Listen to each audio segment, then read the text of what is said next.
Emma. Good evening. Calling the school committee to order. And before we start, Jessica? Good evening. This meeting will be recorded and will be posted to YouTube and other social media platforms. By participating in this meeting, you understand that the recording could contain your video stream or your audio stream, including images of yourself or anyone in the room with you. If you choose to enable your video or audio device during the meeting, as well as anything or anyone else that may be in the background, could be recorded. The recording could include any opinions you contribute and anything you say about yourself. On occasion, chat within the meeting could also be captured in the meeting recording. Therefore, anyone attending the recorded meeting may have aspects of their personal data recorded if they actively participate or not. Thank you, Mrs. Bennett. First item is roll call for attendance, please. Dr. Allen did say that he wouldn't be here this evening. Okay. Mr. Marsh? Yes. Mr. Deschamps? Yes. Mr. Willannon? Yes. Mr. Kelly? Yes. Ms. Garvey? Yes. Ms. Cartier? I don't think she's. I don't think she's in this No, evening I don't see either. her. No. Mrs. Chamberlain? Yes. Ms. Cormier? Yes. Mr. McDonald? Yes. Mr. Wigler? Yes. Mrs. Thompson? Yes. Mr. Nutter? Yes. Mr. Jean-Francois? And Mr. Chairman. Yes. Okay. Next item is approval of minutes. At your table, and also it was sent via the Google Drive, the November 10th, 2022 minutes. Is I there did a, make one change to them. I Okay. have Mr. Deschamps as being remote, and I changed it this afternoon and re-uploaded them to the drive. okay. Is there a motion to accept? So moved. Second. And second, okay. Are there any further potential additions, corrections, or deletions? Seeing and hearing none, roll call. Mr. Marsh? Yes. Mr. Deschamps? Yes. Mr. Willannon? Yes. Mr. Kelly? Yes. Ms. Garvey? Yes. Mrs. Chamberlain? Yes. Ms. Cormier? Yes. Mr. McDonald? Yes. Mr. Wigler? Yes. Mrs. Thompson? Yes. Mr. Nutter? Yes. Mr. Chairman? Abstain. I was not here. I just wanted to publicly say thank you, Deb, for stepping in and chairing the meeting last month. I was not able to attend. And if the school committee members, if there's no objection, I'd like to take a couple of items out of order. The items out of order tonight, before we go to the superintendent's report, would be the Student Advisory Council. We have students here, and I know that both on the elementary and middle and high. And then there's a public comment. There's an item by Kelsley Marsh. She would like to speak in regards to an item. I'd like to be able to bring that item up forward if approved by my colleagues. And the third would be the new business for approval of a senior class trip to High Meadow Resort in North Granby, Connecticut. So if there's no objection, I could take those items out of order. Thank you. First one I'd like to do is the Student Advisory Council. Superintendent. So maybe we should probably start with Hubbardston Center School, our youngest presenters this evening. And I know Mrs. Peterson is here, and I think I saw some of her students there on the screen. So I'm going to let Mrs. Peterson introduce her students, and we'll hear a little bit about Nature's Classroom. Okay. Ah, there they are. Now I see them. I saw their names. Yeah, so we have four pretty awesome kids from fifth grade.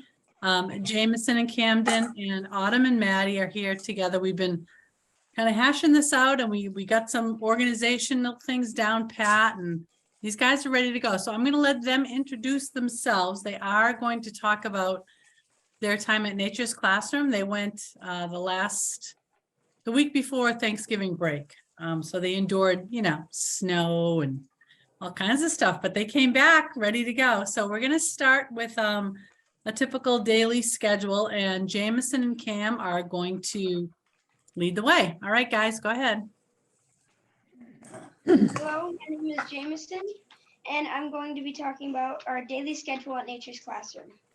First, we would wake up at 7 a.m., then we would get ready for the day, and then we would have breakfast at 8, but Waitrons would have to report to breakfast at 7:45. Hi, my name's Cam. Speaking of waitrons, waitrons are students that would go to breakfast early and set the tables and serve the food. They also clean the tables, sweep, and take care of the org. They also do a dance before we leave. Everyone has to sign up for at least one waitron shift. Some do more. After breakfast, we would have a tea time. Tea time is short for transition time. We go outside, we would play gaga ball, volleyball, or basketball, or we would go back to our dorms to hang out. It's our relaxing time. After tea time, we had field group. So field group is basically when you go outside with your field group and Nature's Classroom staff leader and do things like hikes or play games. Camouflage, hide and seek, and stuff like that. We also choose the classes we would be taking that afternoon. You'll find out more about classes in a minute. After field group, we had another tea time, and then we would get ready for lunch at 12. Waitrons would go early again. The food at Nature's Classroom was splendid. The waitrons would do another dance and perform for all of us. They'd clean up, and we'll have another tea time. Then it was time for afternoon classes. The kids in our classes were different every time. It depended on what we signed up for. After classes, we ended with our day with tea time, dinner, and night activities. Night activities are when you go outside with your field group and do activities. They change every day. We had quests, science fair, night experience, which is when we walk the trails with no flashlights. And the last night we did TNL, Thursday Night Live. Thursday Night Live is when we performed skits. It was so fun. We also had quiet sing every night before we went to bed. Oh, nice job, boys. Excellent work. All right. So, woo. Hi, Nora. We are going to now shift over to the girls, and they've got sort of another idea to talk about. Hi, I'm Autumn. And hi, I'm Maddie. Today we're going to be talking about Nature's Classroom classes and the classes that you could sign up for. We have a list of all the classes and we're going to read them. You might hear some classes being repeated with different teachers. That's because sometimes teachers did the same classes. Here are all of Vine's classes: improv, zombie apocalypse, jewelry making, cleaning class, totally not cooking, or spy school, cooking class.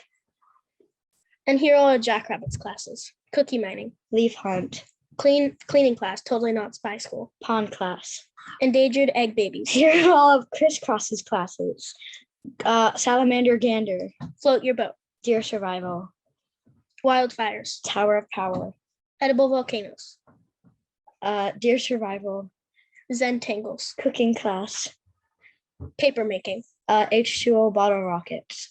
And here are all of Kaz class: ultimate frisbee, build a civilization, bug hunt, oil wars. Just to let everyone know, these aren't the teachers' real names. They're nicknames, also known as camp names. And here are some things that we heard mostly from, or here are some things that we learned mostly from classes, but also from just being there. From the classes I took, I learned all about bugs, acting, viruses, survival, jewelry, and fishing. I also learned that practice makes progress, not perfect. There was a lot of times I messed up on things, but my teachers reminded me that it's okay to mess up sometimes. I learned you don't get to get everything you want. Not all things go to plan. You need to share. Be careful what you eat. Trust people. Take a break before you start again. And back to Autumn. And here is my favorite class and why I like it so much. My favorite class was improv. I like improv because it was a fun way to realize that not everything has to be planned. You also get to play fun games and you get to perform skits. You also get to eat goldfish. My favorite class was cleaning school, totally not spy school. There was a lot of things to do. You got to play Among Us in real life. You got to make your own symbols for each letter of the alphabet. You got to solve riddles and you got to chase the ball. And Go ahead. you might speak. And finally, you heard about the ORT report test earlier. So we all are going to show you an example.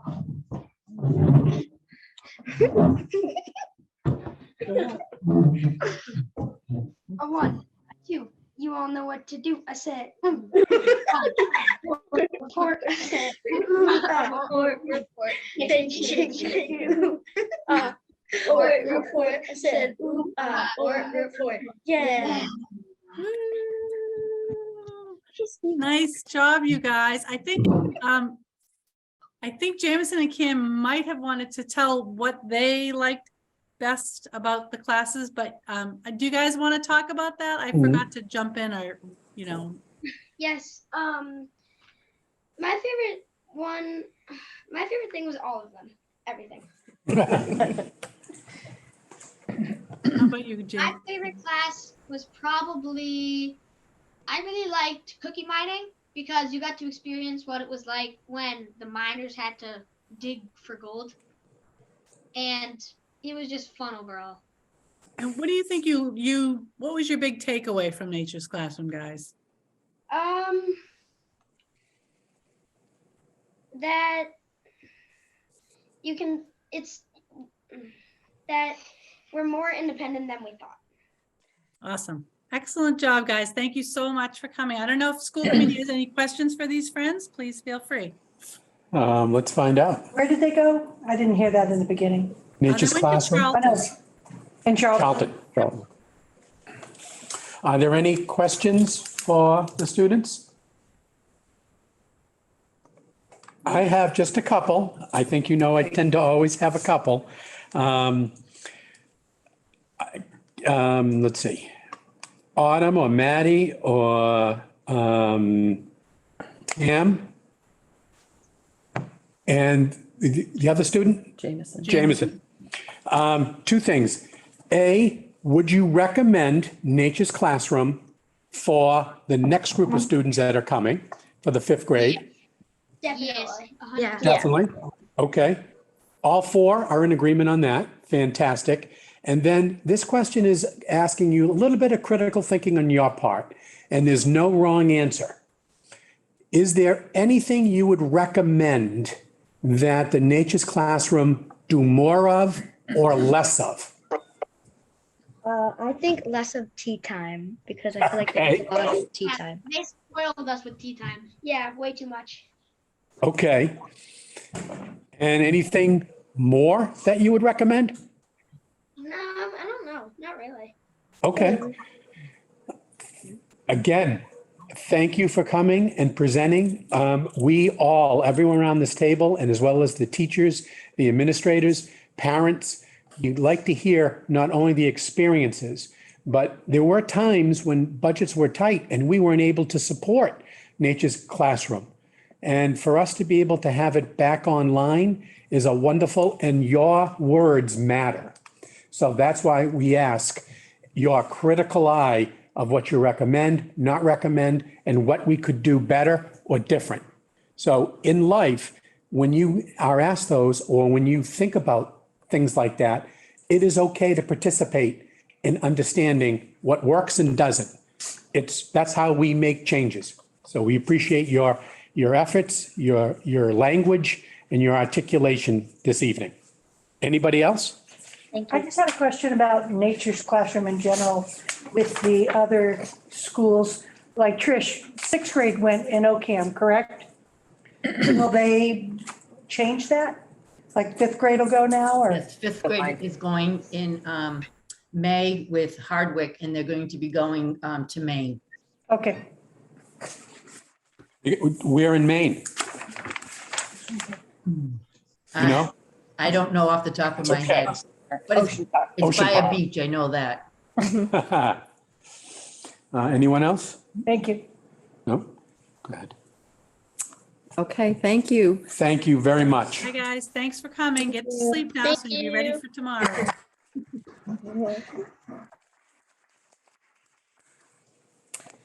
Next, we have some 8th and 9th grade students, I believe, from our middle high school to talk to us about how things are going, or 8th grade students, maybe, I'm not sure. But you can, maybe you can introduce yourselves, or I know Ms. De Moraes is here with us virtually. Ms. De Moraes, would you like to introduce the students, or? Sure, I would love to. I can't see them really well, but I can let you I'm know going to that try to turn the camera here for you. that's okay. We do have Hunter McQuestion, who is here, Lenz Dorsonville, and Nadia Pina. And we want to thank our kids for coming by tonight. They have a tough act to follow after Miss Peterson's students. But I love practice makes progress. That's my biggest motto from learning from the kids. So I hope our 3 students can let all of you know what's going on at the middle school and what they're experiencing. I know there's been a change in our trimesters, and some of them have experienced their progress reports, but a lot of fun things as well as we're heading to December. So I'm going to turn it over to Hunter, Lenz, and Nadia, who will give you an update on what's going on in grade 8. So who's here to speak about grade 8? Hunter? Okay. There may be a little bit of confusion on the names, just because I think maybe we got incorrect information or something. So, Introduce. yes, could you just introduce yourselves, because so we can put a name with a face, and then tell us share what you've been doing and what's going well, and what's happening in middle school. My name is Lenz Dorsonville, as you know. So far, it's been a pretty good year. Nothing much has happened. It's the same as usual. I like it better than last year where we had to wear masks. Of course, it gives more freedom. I like the lunch food too. They give a bit more of a variety than last year too. They give like chicken and rice, and I feel like the pizza's better now. Good. Great. Who else would My like? name is Logan Burley, and I would definitely like to agree with Lenz on how great it is to be back to normal now that COVID has settled and we are no longer in masks. It is definitely very nice to have that freedom. I don't have much to say. I was told we would be answering questions. You will. That's okay. That's fine. Okay. So that's kind of all I have to say. I bet you'll have some questions. Hi, I'm Jaden Hill. What's your name? Jaden. Dina. Jaden. Sorry. I agree with both of them. I think school lunch has gotten way better since last year.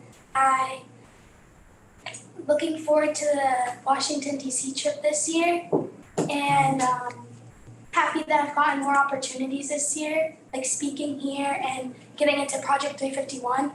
Oh. I've also just liked the teachers, and they're very lenient with you and help you a lot. I think I've gotten much more help with my grades, like other teachers. Yeah, Fantastic. Great. that's Thank really what I have to say. That's beautiful. Is there another representative of the, No. of the, of the mom? You're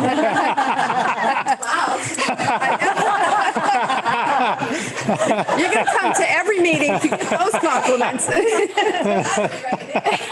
And I'm red as can be.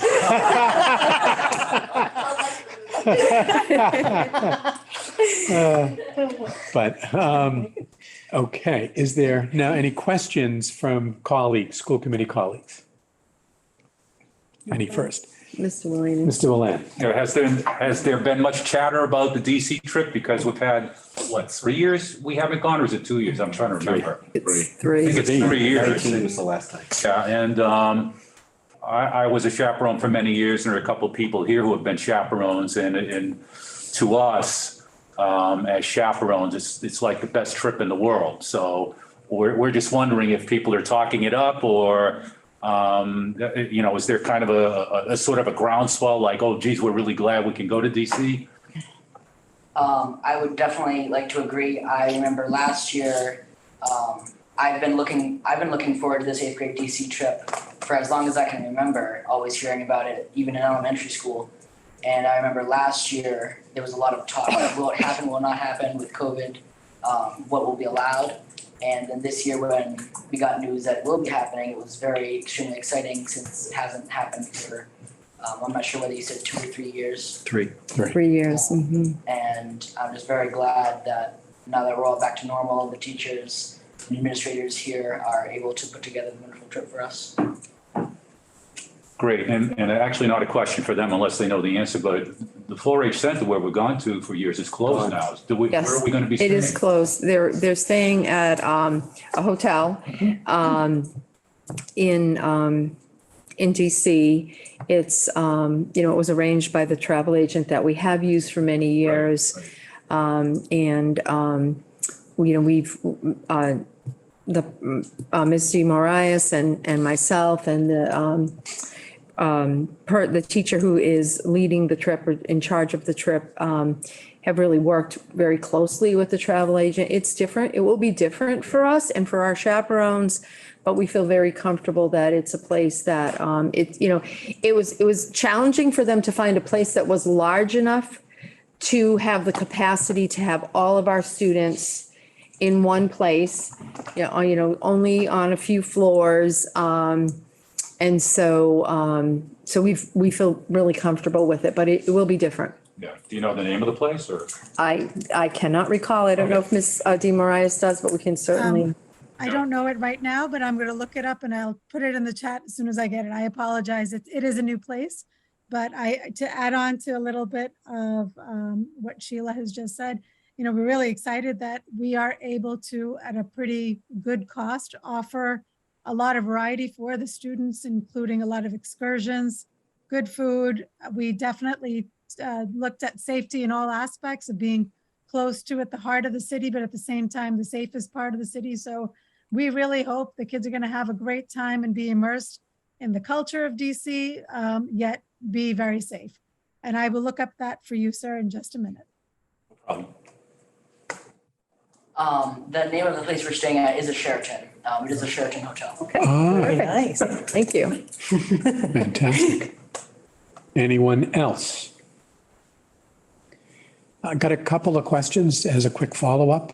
You mentioned two, if not all three, mentioned the not having masks and how things are getting better from last year. You had more choices. The word, I think you used choices, that there were more choices you could have. And also the food was is better, the lunches. In regards to choices, the choices of classes, as we continue as school committee members working with the administration, we like to hear from students regarding the courses. Are they rich enough? Are there enough of them? And is there anything that you'd like to see more of or less of? Your opinions matter as we not only build budgets, but also how we build programs. And we do want to hear from students as much as possible to help us in our deliberations. You have student councils, you have opportunities to work with administrators, and as you do, you have opportunities here as well to share those type of things. Is there anything you'd like to share of any choices that are successful, that you're glad that you have? And is there anything else that you'd recommend for us to continue to add or possibly change? So far, the courses are pretty fair. I like how we have civics, which is relative to the DC trip. Yep. And that gives us like an educational end to the school year. And so far, I think the school is progressing pretty well so far. Good, thank you. I would love to say that one of my favorite parts about this school is the choice between French and Spanish, and the way that in the 7th grade year, we were able to kind of get a taste of both, and then have a more educated decision on which we would like to take in 8th grade and high school. I think that it really works well as a great way to help students decide and make a more educated decision. And I'm not just being nice here when I say that the way the courses are set up, the number of courses, the periods during the day, the way the courses are organized, I think everything is just incredibly smooth and works amazingly. Good. Thank you. Any comment?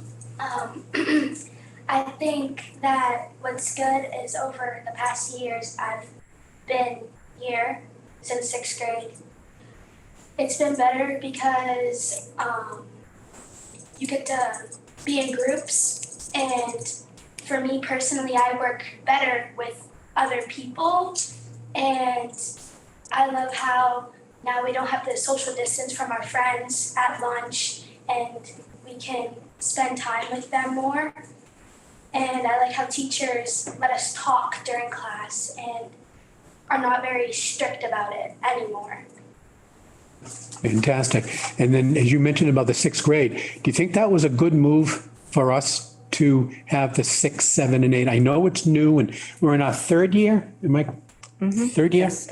Third year. So Yes. you've had that experience, 6, 7, and 8, the 3 of you. So what do you think?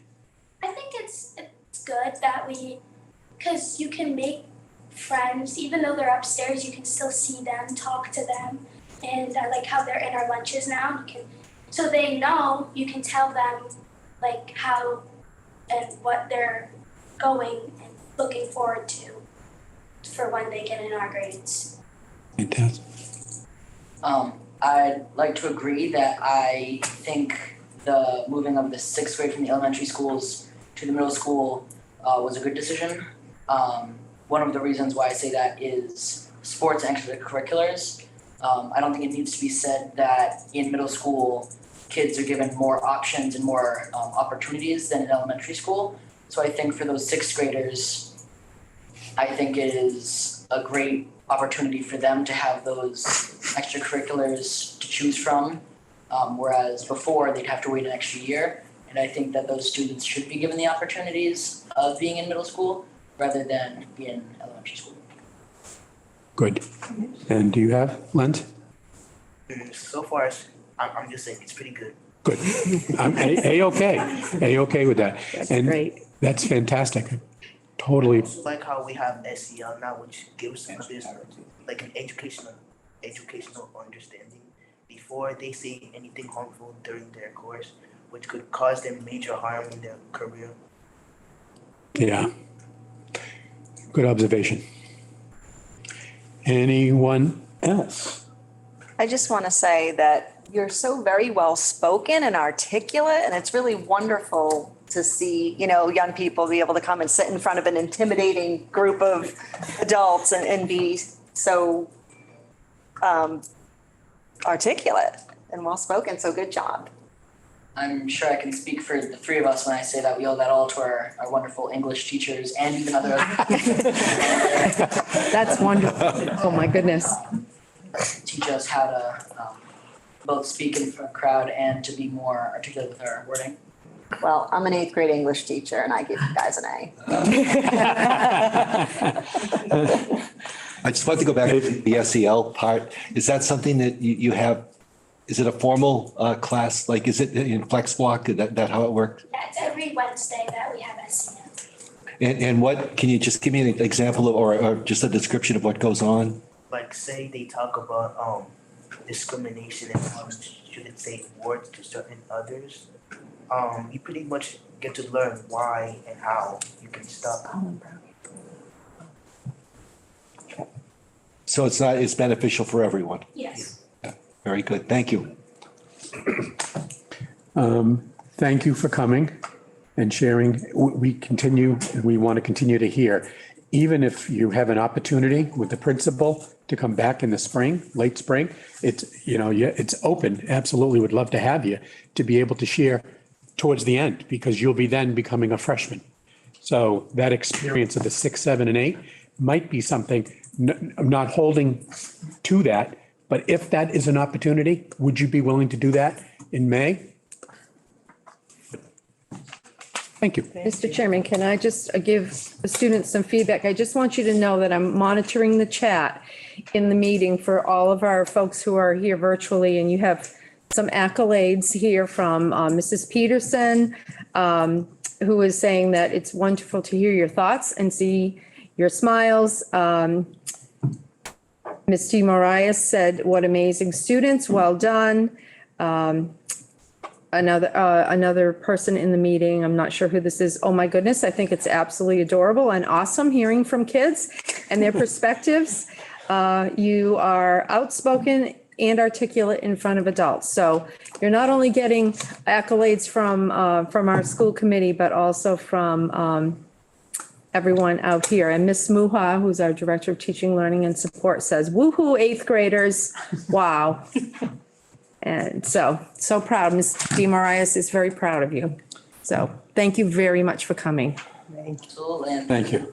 thank you all, including you on here virtually for all the compliments. Yeah, and thank you for letting us go here. You're welcome anytime. Absolutely. You're welcome anytime. And thank you. You're more than welcome to stay if you'd like. You don't have to if you don't want to. We're not going to upset us if you get up and leave. That's okay. But thank you and hope to see you in late spring. Thank you. I'd like to totally 100% agree with Lenz. This is a wonderful opportunity both to kind of have a firsthand experience of what goes on here in the committee meetings, and also to just kind of give us an idea of, what it would be like if maybe we sometime along the line were to be part of this. So I thank you for giving us such a wonderful opportunity. I agree with them. I think the student perspective is nice to have, and that you give us an opportunity to speak what we think. I see future class officers. Yeah, I see class officers. School committee You are I also see already school leaders. committee member. Committee members and beyond. Wonderful, wonderful. Good. Mark, I think you need to emphasize to them how boring we could be, that they might want to be polite and This is say the it, most but you fun really part. do not have to. This is the best part of the meeting. Yes, this always is. We really appreciate it. And that's why we like to bring students up as much as we can and not have you towards the end of the meeting or something like that. So thank you. Have a good evening and enjoy your holidays. Merry Christmas. Too. Thank you.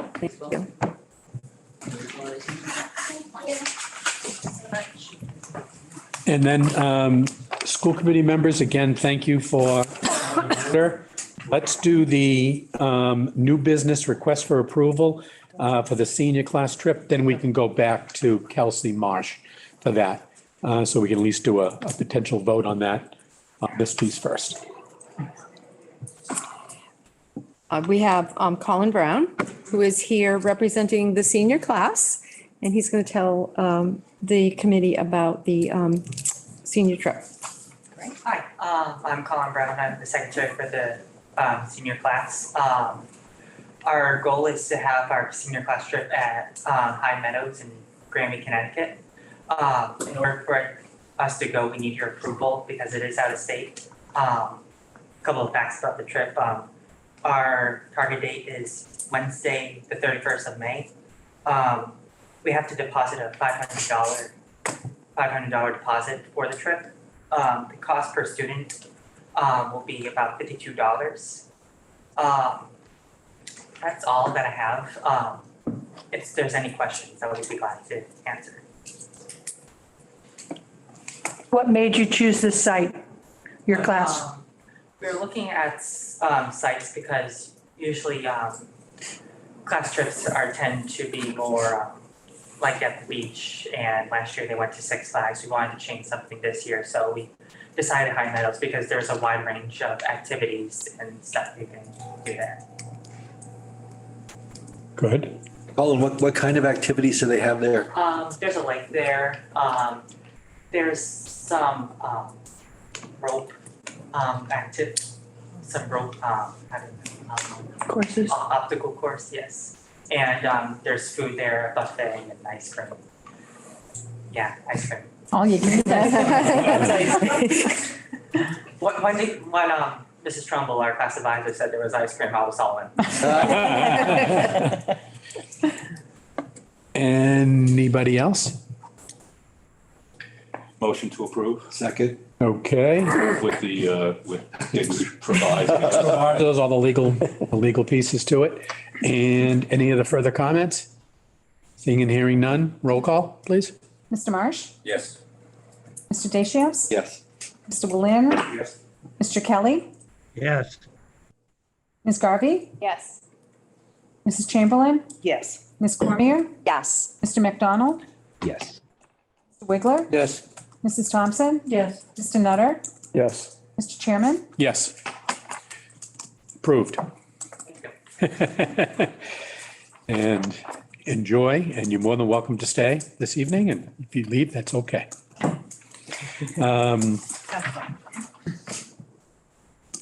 One more item out of order, public comment piece, strictly the Kelsey Marsh for the Save the Promise Club, and then we'll go back to public comment if anybody else has other perspectives this evening to share with us. Is Kelsey here? Kelsey is here. Kelsey is here. Hello, Dr. Mira and members of the school committee. I am Kelsey Marsh, a member of the junior class. Thank you for letting me speak today in regard to the ongoing issue around the nation, gun violence. As a history class, we are obligated to take IB Global Politics. The IB Global Politics course explores fundamental political concepts such as power, equality, sustainability, and peace in a range of contexts. It allows students to develop an understanding of the local, national, international, and global dimensions of political activity and processes, as well as to explore political issues affecting their own lives. With this course, we have a year-long project which we work on throughout the school year. We have different deadlines for different aspects of our project. This year-long project is called the Political Engagement Activity, where we go out into our community and find a specific global issue that is important to us and how it affects our community locally, nationally, and globally. The topic I chose to research is gun violence within schools. I have been educated by the Sandy Hook Promise organization and the Save Promise Club to not only use my voice as a student advocate, but use my voice against gun violence. The idea that plagues students' minds as they step into any school building or plagues parents' minds is that there's always anticipation and danger that something may happen every time they send their child off to school. Gun violence as a whole is not just about the act of using a gun for the purpose of hurting someone else. It also goes down to what is shielded by the term: suicide, self-harm, and everyday gun violence that is not seen within schools. Although we specifically as a district have not come across this devastating act, it is important that we not only implement the safety measures, but also bring a culture change where we step up for each other, promoting the advocacy that I have learned from this special program. We learned from this program that student advocacy is the best route for bringing students together, supporting and bringing awareness to a specific subject. Through an interview with one of the managers of Save Promise Club and the legislative director of the Sandy Hook Promise, they spoke about the concepts, stating that it really is a youth empowerment program that focuses on being an upstander. They define the term upstander as someone who speaks or acts in support of an individual or cause.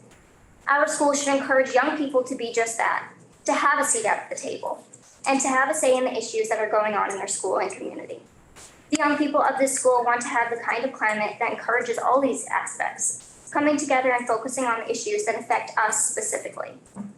The Save Promise Club was created to focus on youth engagement, empowerment, and peace. And with this merging with Sandy Hook Promise, it is solely focused on the students' ability to be upstanders and how they can implement strategies and overall social and emotional approaches towards youth, specifically mental health. In order for our school to be concrete and have a strict plan of action, if any gun violence were to occur, we need to bring our community together and establish that we as a community need a culture shift where we balance power and step up for others. There are two pieces that truly take place in this movement and this solution, which are prevention and the culture shift. We have already had a prevention plan in place over the years, and it has only improved.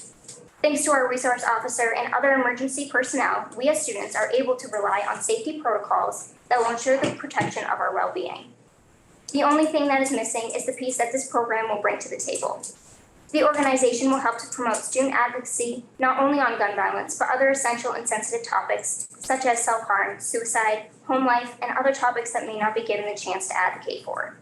The sole purpose is for the students to have a seat at the table and be able to discuss and create a safer community for themselves and other peers. Where a lot of the time, administrators and other teachers tend to have more of a say on student topics than the students themselves.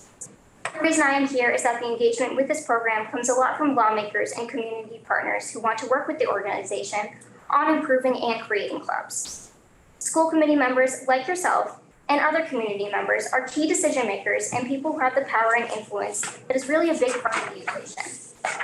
Members like yourself have an impact that can make small, incremental actions to sustain the mission. What I ask is support from the school committee in implementing a student group that will have the voice to promote change not only in schools, but also in homes within the community. I end with a promise of something that is said all over the world through the influence of the Same Promise Club. Our hearts are broken, our spirit is not. And it is with this knowledge that we are able to move forward with purpose and strength. This is a promise to truly honor the lives lost by turning our tragedy into a moment of transformation. This is a promise to be open to all possibilities. There is no agenda other than to make our community and our nation safer, a better place. This is a promise to have conversations on all the issues. Conversations where listening is as important as speaking. Conversations where even those with those opposing views can debate in goodwill. This is a promise to turn the conversations into actions. Things must change. This is the time. This is a promise we give to our precious children, because each child and every human life is filled with promise. And though we continue to be filled with unbearable pain, we choose to love, believe, and hope instead of anger. This is a promise to do everything in our power to be remembered, not as the town filled with grief and victims, but as the place where real change began. Our hearts are broken, our spirit is not. This is our promise, the Sandy Hook promise. Thank you. Thank you. Any questions, comments, school committee members? Kelsey. Lee. I think to stand up and be a student advocate for something that's important to you is very noble.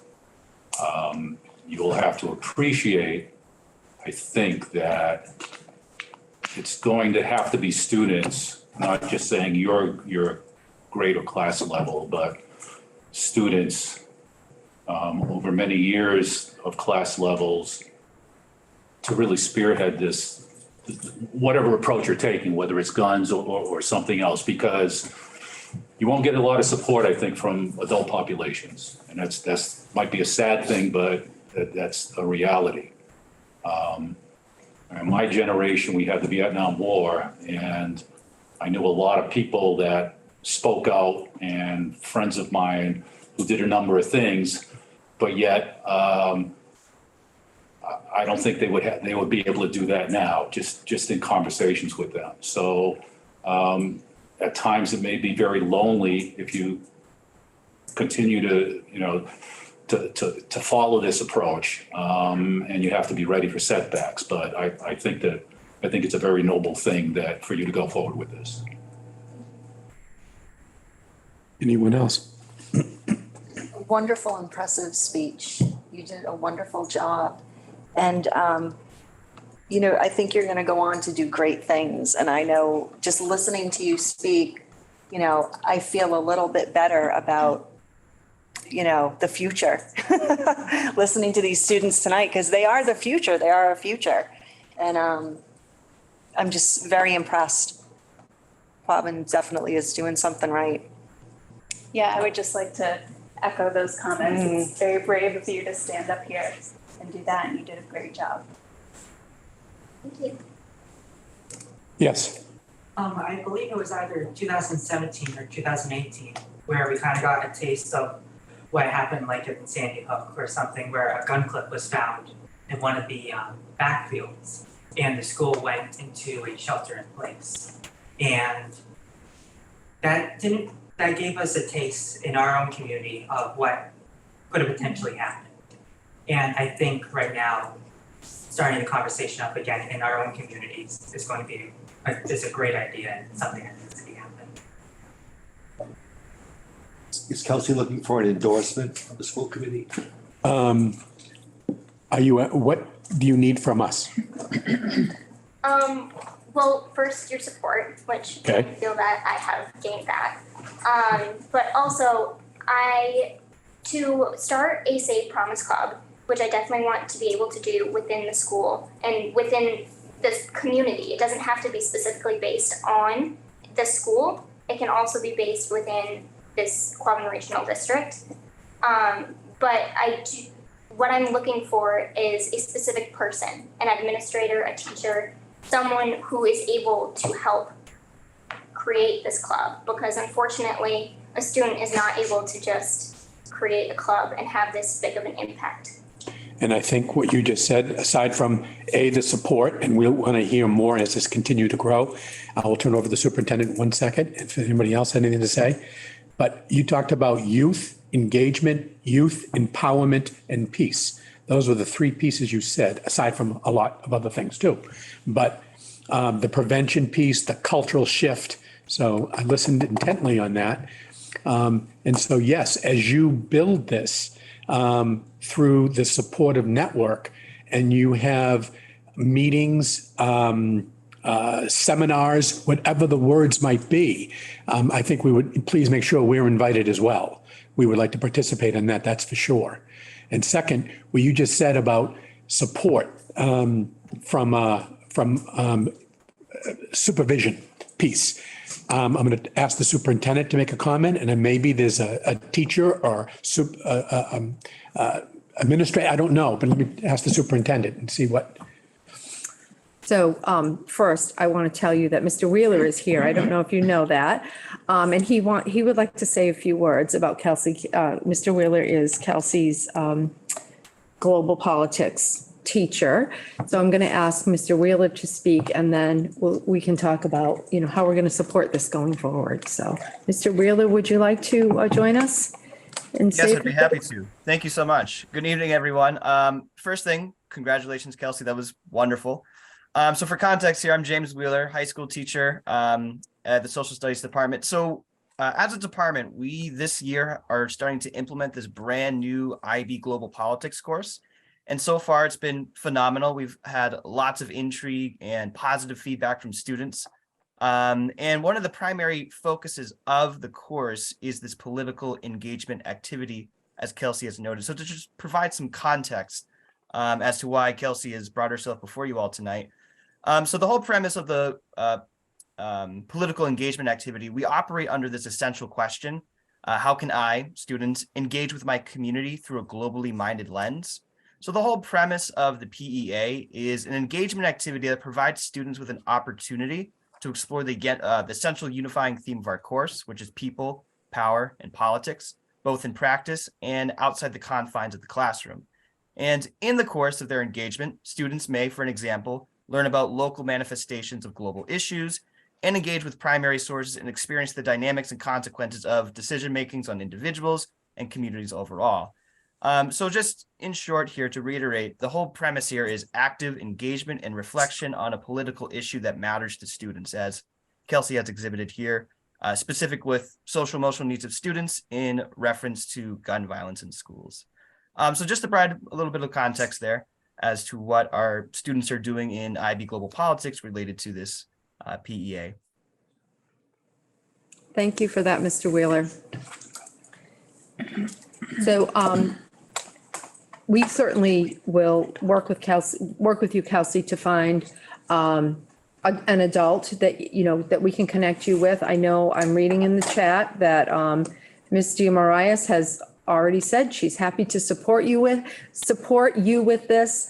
And she appreciates your passion regarding, I'm just reading her comments here so we don't lose them. Regarding this difficult issue, it will take a collaborative approach that begins with powerful, transparent, and open dialogue. And say a few words if she would like. But we will absolutely find, I don't want to speak for anyone in central office, but I will speak for myself. We certainly want to support you. And, if you need an adult and you can't find one at the high school, we will help connect you with one. So, and thank you. Your presentation was incredibly impressive, as were all of the student presentations. Thank you for having me. Chairman, I make a motion that the school committee endorse the efforts of Kelsey Marsh and the Save Promise Club. Second, okay. Any further comments, questions? Seeing none? I do have one more comment that I want to give you all the feedback, Kelsey. Yes. Miss Button, who is a parent, and is in the meeting, also put in the chat that she supports you as a parent of children that will grow into this club. So you have some future members. And even though there might be some grant monies, there might be some other opportunities to do this as well, because this is not from a top-down perspective. This is a bottom-up. This is a student perspective. So I know out there that not only the work that the engagement, the empowerment, the peace perspective, and other facets, as you mentioned, to the gun violence piece makes sense. So I know there'll be other opportunities too to help with maybe other funds to help with other perspectives and leads that can happen in that. So no other comments? Let's do a roll call. Mr. Marsh? Due to ownership, I have to abstain. Conflict of interest. The first. Mr. Deschamps? Yes.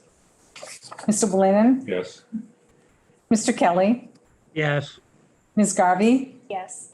Mrs. Chamberlain? Yes. Ms. Cormier? Yes. Mr. McDonald? Yes.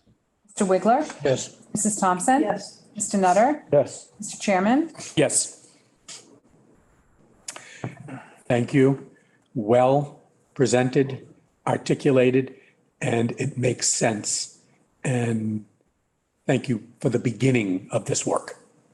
Keep it posted. Kelsey, I got just a quick question. Do you have a lot of support for this amongst your peers?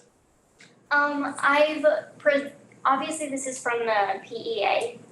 So a lot of people are working specifically on theirs. I haven't really presented it as a specific club to my fellow peers, more as a PEA-based thing. But I can't wait to be able to just share this. Actually, next week I'm planning on advocating for this topic. And actually on Monday and Tuesday during Flex Blocks, there's going to be PSAs and the reading of the promise to the students during their Flex Blocks. And on Wednesday, I'm hoping for there to be a spirit day where everyone wears green in honor of the lives that were lost during the Sandy Hook shooting, as it's the 10-year anniversary on December 14th. Gotcha. Thank you.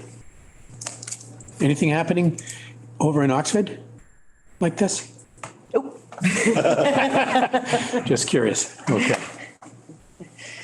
Again, thank you very much. Thank you, Mr. Wheeler. Also. Yes, Mr. Wheeler. Thank you. Greatly appreciate it. And we took care of the new business item as well.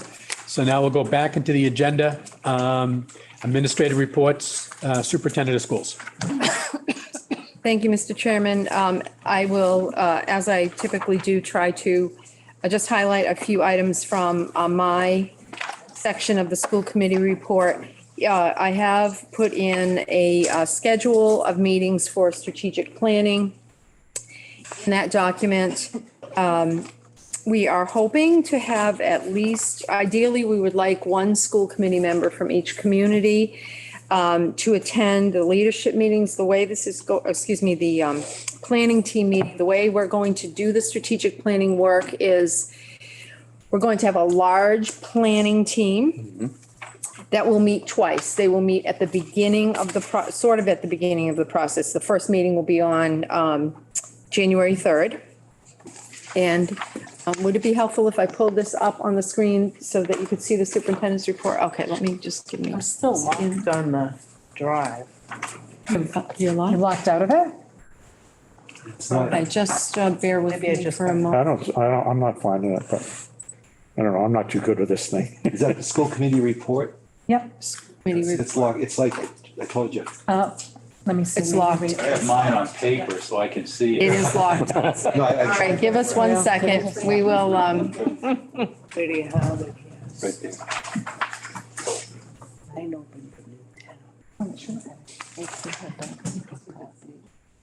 You should have access now. Should I refresh? There it is. Thank you. Either you did it or Deb did it.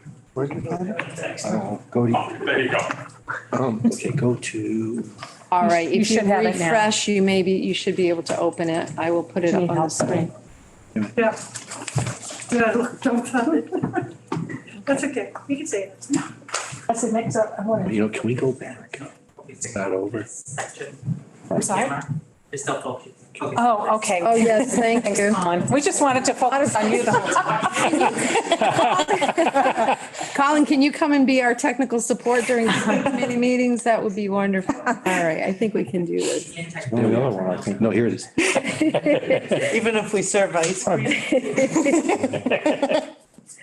All right, one. That's the meeting. That's only 2 pages.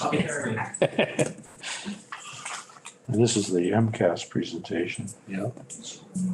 And you can go down, down there. That's different. That's all old stuff. All right, let me see Okay. if I can help. Patience. I'm good. I'm just, Mr. Okay. Let's see. School Did you find it, Mark? Where is it? Which one of these is under? What did I do? So if you go to QRSD School Committee, I'm moving my seat.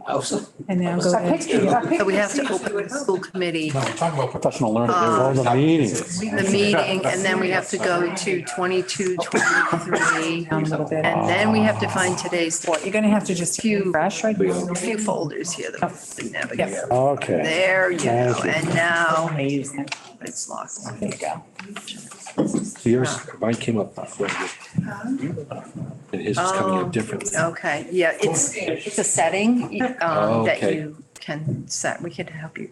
Okay. So there you beautiful. have There it it. is. All right, thank you so much. Alrighty. I think I can figure it out now. Yes, I think the early college presentation is I'm- also locked. I literally was just going in to check that. All right, well, thank you for your patience with our technical challenges here.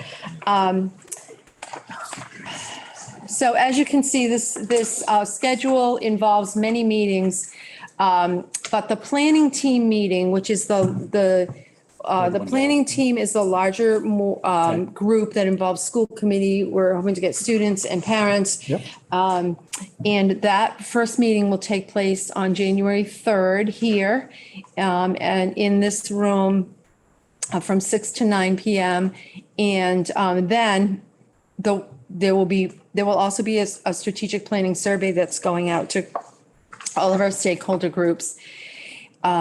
After those two events, we hope that by the time the planning meeting happens, soon after that, prior to January 17th, we will have the survey results back. And then our leadership team, which is our central office and school-based leadership team, will be working with that data with our consultants. And we will have a series of meetings going through January and February. And by the end of February, we're hoping to then reconvene that larger team again on March 16th to review a draft plan and then revise it if necessary. And then ultimately, that plan will end up here at the school committee for consideration and adoption. So the schedule is here. If you are interested in being part of that, the planning team, and you have availability on those dates at those times, please let Jess know or myself, and we will make sure that that you have all the details as those meetings take place. So really, you'd like as much participation of school committee members on planning team meeting 1 and 2? Yes. Okay. Yes. So we were hoping to have a consistent team, the team that meets for planning team meeting 1. We would like the same team to meet Okay. for planning team meeting 2. So if you can't make, you're certainly welcome to come if you can't make both. But ideally, if we have the consistent representation on both sort of the team that launches it and the team that concludes it, that helps it helps for the efficiency and effectiveness of the discussions and the decision-making. Just updates on the communication. Our select board meetings are taking place. I was in Hubbardston on Tuesday night, meeting with the select board. You can see that I have a couple of meetings next Monday in Oakham, and my Hardwick meeting was scheduled for the 19th, but that's been rescheduled to early January. Getting, good engagement and good questions from our community leaders. Rural schools update. The good news is that we're having some legislation drafted on the rural schools initiative. I have a meeting, there's a meeting in process of being scheduled for the end of December to bring us up to date as to what the legislation is actually going to say, and what priority areas they are working with stakeholder groups to determine what the priorities are. You may remember there are 36 recommendations coming out of that report. They're going to hone it down to some priority areas. Last month, we talked about enrollment. I wanted to update you. That was October 1 enrollment as submitted to the state. The enrollment is now certified, and that wanted to update you with those numbers. I don't think it changed significantly, but just wanted to make sure that you had the official certified. October 1 enrollment. I wanted to share with you an event. As many of you know, NEASC was in the district conducting their decennial accreditation visit to our high school this week. Things went very, very well. Couple of highlights. Our students from our high school life skills program provided breakfast and refreshments for the team. They received accolades at the final meeting. The team was very impressed with their culinary skills and their what they were providing. They said they had more food than they could imagine, and it was wonderful. So we appreciate the efforts of those students. The way the way the 3 days evolved, there was an opening presentation. We had some of our NJROTC cadets give a tour of the building. One of our NJROTC cadets gave an overview of the school summer Barringer, also with another senior Aspen Qualis. They sort of just gave an overview of the school. They talked about their experience there. They took some questions from the visiting committee. And then we had some of the chair people of the subcommittees, the NEAS subcommittees, Katie Gaspar and Ashley Zorba, as well as Josh Schroeder, provided some demographic information.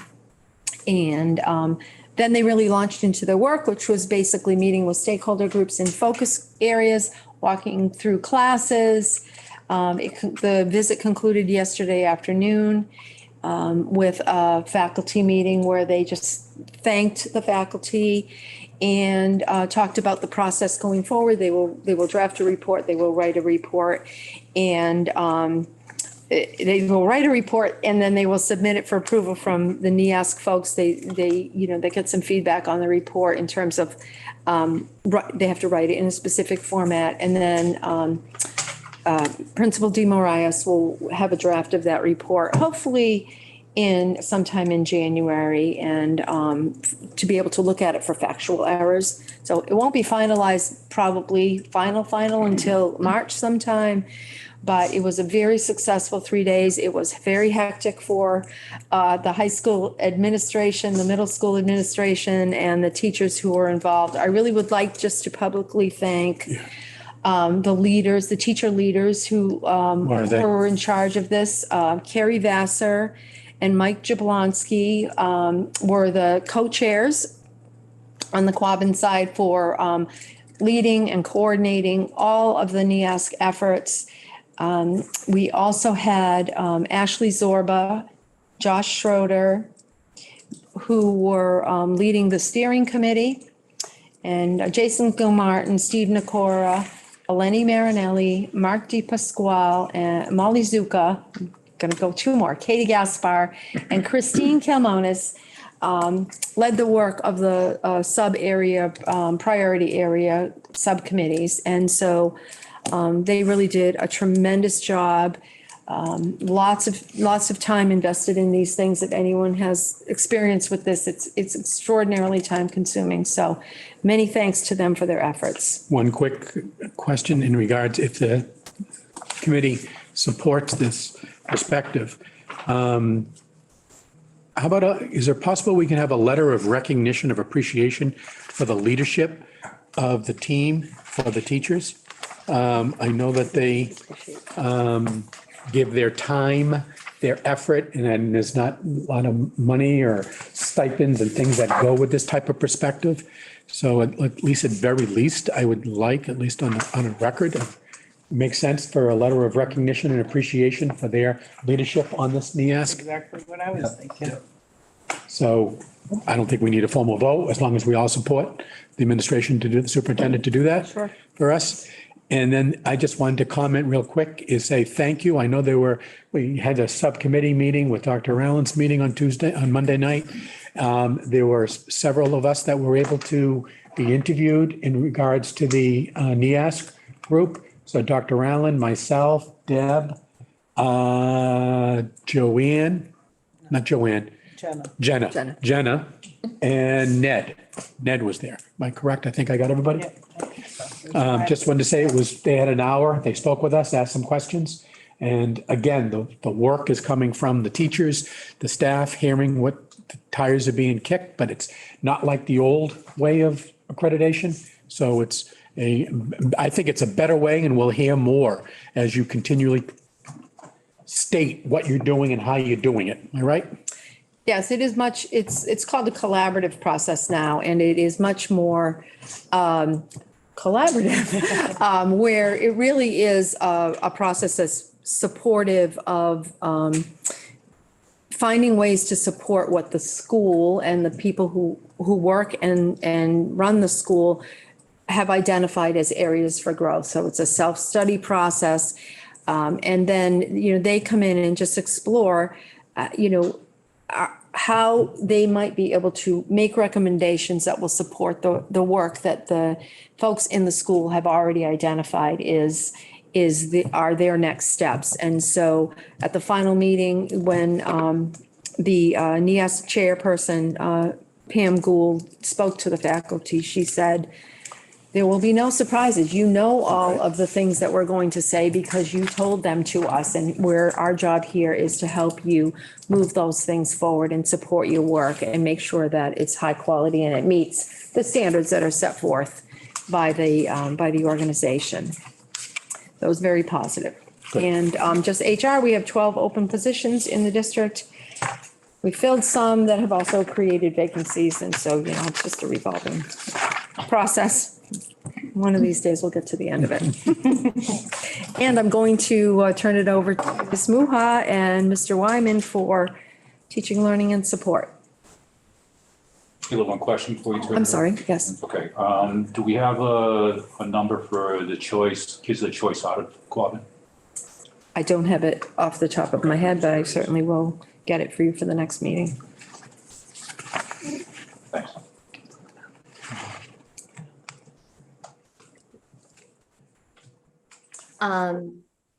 Hi, everyone.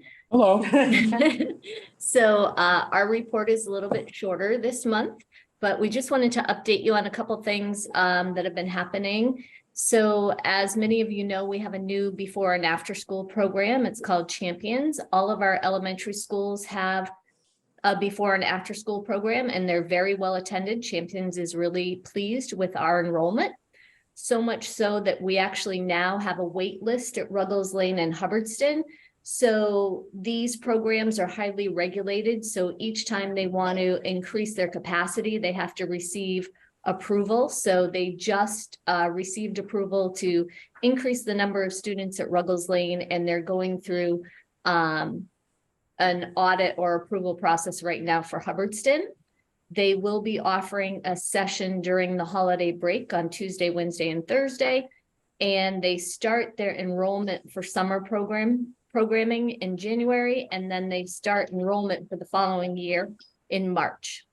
Our elementary schools have parent-teacher conferences coming up for all of our students and families, pre-K to grade 5. Those will be held on December 14th. The teachers will be sharing with families whether they come to conferences or sending them home with students if they don't get the opportunity to see their families, some tips for take-home practice in the core areas of literacy and math. And we're also going to use this as an opportunity to let families know that we are anticipating running our acceleration academies again to see if we can get those numbers up for students. I'm sure you probably remember the academies. We talked about them at school committee meetings previously. And the last thing I just wanted to update you on is our drug-free community partnership grant. So Nika Jenkins, who is our coordinator, has been working on a website. It's almost ready to launch. She's just going through the final edits. They're sponsoring a presentation to the middle high school faculty on December 21st. And they did launch a survey recently because they found that the participation in their monthly meetings has decreased. So they're reaching out to families. We sent the survey to all of our parents to see if we can increase that membership to support prevention within our district and our surrounding towns.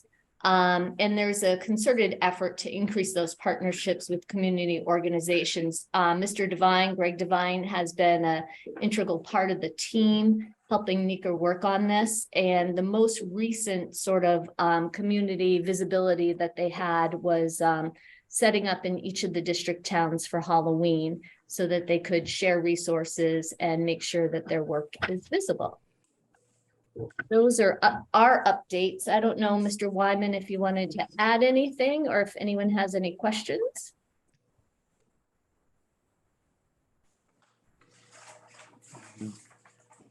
No, there are no questions, and thank you for the thoroughness and the happenings that are happening. And that's fantastic on the drug-free community partnership grant. I remember there was going to be a coordinator, and I can't remember. Did you hire a coordinator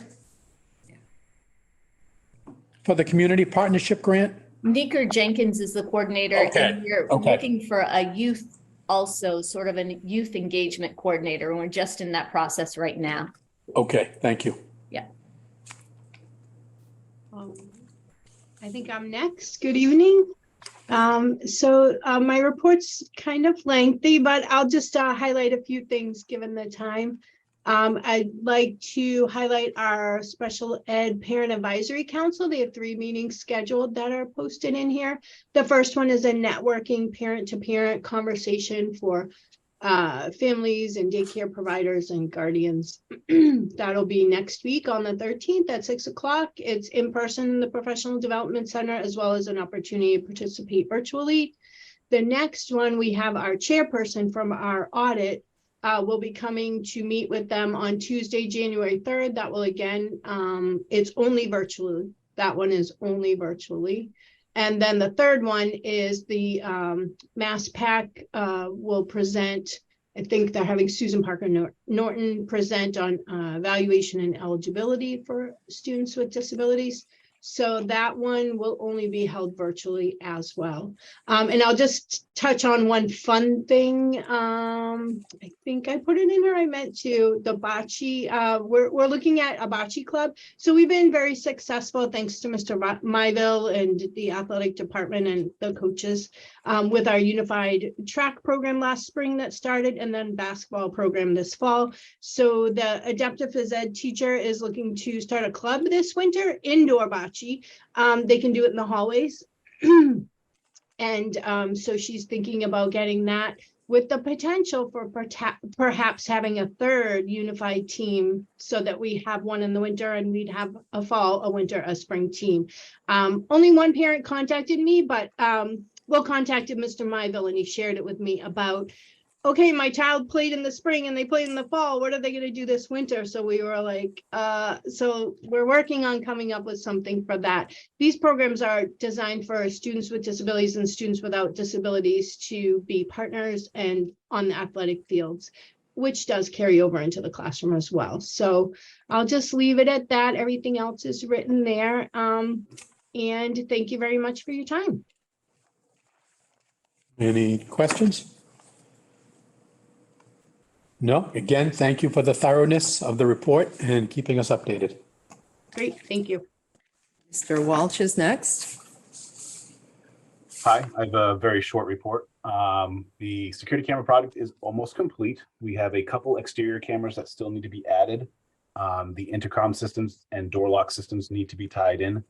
And we had to submit a change order for 3 different cameras to give a wider field of view because we discovered a couple blind spots once the original cameras were installed. The technology staff, facilities, and administration were trained today on the use of the software for recording and retrieving old footage, and the remainder of the staff will be trained once the intercom systems are tied in. So we're hoping to have all of that done by mid next week. The cameras won't be in by mid next week, but the change order should be in, so we can evaluate that. Other than that, the technology department completed 235 user tickets in the last month, and we have completed 1,365 since the start of the school year. Okay. Thank you, Andrew. I think we're on to Cheryl. Okay. So the Powers and Sullivan audit team has completed our reports. The Worcester Regional Report was released this week. He is expected to be at the January meeting. He is asking the committee if you prefer an on-site meeting or would a virtual meeting suffice for the audit subcommittee and the full committee. Any preference? I know over the years we've had in person has been the main style. The COVID has done the virtual. So what do you prefer? Virtual. Virtual. Okay, we'll offer that, and anybody will be here as well, so, I'll let him know that tonight. okay. For the first time in my 22 years in the district, we issued our own IFB, invitation for bid, for heating oil for the 23-24 school year. What I call cold mail to 11 different local oil companies, one of which has called me and said they're going to not bid on the project, but and then it has to be posted to the state's website. So 2 vendors reached out to me from there. So right now it's at least out on the street. They're due on December 28th. And is it called invitation to bid? Is that what you said? Invitation for bid. For bid. IFB. Okay.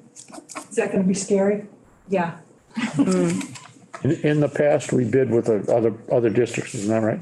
Right, in the past, we Collaboratives. we participated in a collaborative bid with the French River Education Center.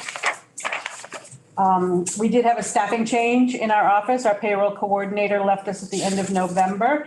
We did have a successful candidate that we interviewed this week, and she accepted the position today. She will be starting on January 9th. In the meantime, Stacy and I are processing payroll. The Buildings and Grounds team had another full month of activity. You can read them all there. A couple things we want to point out to you. We have a few instances at the Hardwick Elementary School we're trying to work through with the town officials. The entire front door structure needs to be replaced. And we've been working with them. I think the superintendent may talk a little bit more about that. And another project that we informed them of today, last week, Mr. Clark realized that our pump system in Hardwick Elementary School that consists of 8 different pumps is not working properly. We had a contractor come in and review the situation, and it appears that a number of years ago, maybe 5 or 6 now, maybe even 7, the town of Hardwick was working with Central Mass Regional Planning on a project over there to switch out the boiler to a gas-fired boiler. And the project was started, it never got completed. However, Guardian, I think you'll remember that name, did some work on the pump in preparation for changing out the boiler. They took the 3-phase electrical system and cut off one side. So our electrical system is actually not up to code. And they changed the system to be a pressure treated system into a temperature based system. And so right now we don't know what pump is doing what and what will come on when the generator goes on. So we've got a problem that we're trying to work through with the town officials. Talk about where we're going with that? Currently, as you can see in Cheryl's notes, we met with the Hardwick Town Administrator and the Chair of the Select Board today. We had a virtual meeting. We're hoping that we just have a misunderstanding about the responsibility to fund capital projects. But they did get a legal opinion that that sort of contradicts what we believe the regional agreement and the lease agreement say about our member communities funding capital projects in the buildings. So more to come on that. Cheryl and I did speak with our attorney because the town did get a legal opinion, an official legal opinion on the matter. We are also getting an official legal opinion on the matter. So, you know, we're definitely trying to work it out with the town, but it is a project that needs to be completed. You know, in a relatively short amount of time, where the doors do not consistently close. When the doors close on their own, they automatically lock.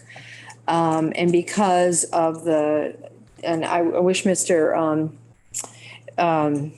Clark were here because he could probably explain this more clearly, but the structure is skewed a little bit, and so the doors and the casing are not necessarily in perfect alignment. And as things expand in the heat and contract in the cold, those challenges are exacerbated. And so our Plant and Facilities Department is monitoring this. I know the folks in Hardwick Elementary School are monitoring whether those doors are locked as they should be, but it is a real and significant problem, and it is a potential safety issue if they weren't to close and lock as needed, and it is also a very large and significantly costly job. Yes, Dave. This is not the first time there's been problems with the doors. There was a replacement done at the far end of the intermediate wing when I was teaching there. And it had to do with the fact that the concrete that was used as the base was moving with frost, and it ended up barring the door so that it wasn't a accessible egress in case of a fire. So it's not the first door that's had issues in that building. Well, that is good information because we may be able to use that example with the town officials to help them understand that in the past it's been. I don't know who paid for it, but it got fixed. Yeah, if it was replaced, it probably, well, we'll have to. There'll be a record of that. We can look into. Dig out the platform outside the door and re-pour it so that because the ground was shifting. Sure. So I'm very hopeful that this will be worked out. You know, we certainly had a productive discussion and more to come on that. Moving on to Hubbardson Center School, some town officials have been inquiring as to why the clock does not work in the tower. We are aware of the situation. It's just that it's a very dangerous place to work, and we believe that we need to build some type of structure around all of the glass up there in order to work safely. And Mr. Clark prefers to wait until the weather is better and we have more predictable weather so someone doesn't get injured on the project. I provided for you the school nutrition data for year-to-date participation for each of the schools through November 30th. You can see that. The status of fundraising for the press box. To date, we have raised $5,750. There are no new grants to report this month. And warrants released since the last school committee meeting, payroll biweekly 11 and 12, weekly number 20 to 23, accounts payable 29A, 30B, 31A, 32FQ, 33FP, 34S, 35B, 36A, and 37FQ. That's all I have for tonight. Okay. Any other questions or any questions? Cheryl? Thank you, Cheryl. Was there, I'm sorry, Cheryl, was there anything on OCAM? I saw the name, but it went down, so I didn't know if there was any other things going on with OCAM. The only thing that we had to report, and I think it'll be covered under a subcommittee meeting, was that the subcommittee met with the select board to go over some projects at Ocam Center School, but I believe Mr. Nutter will do that later.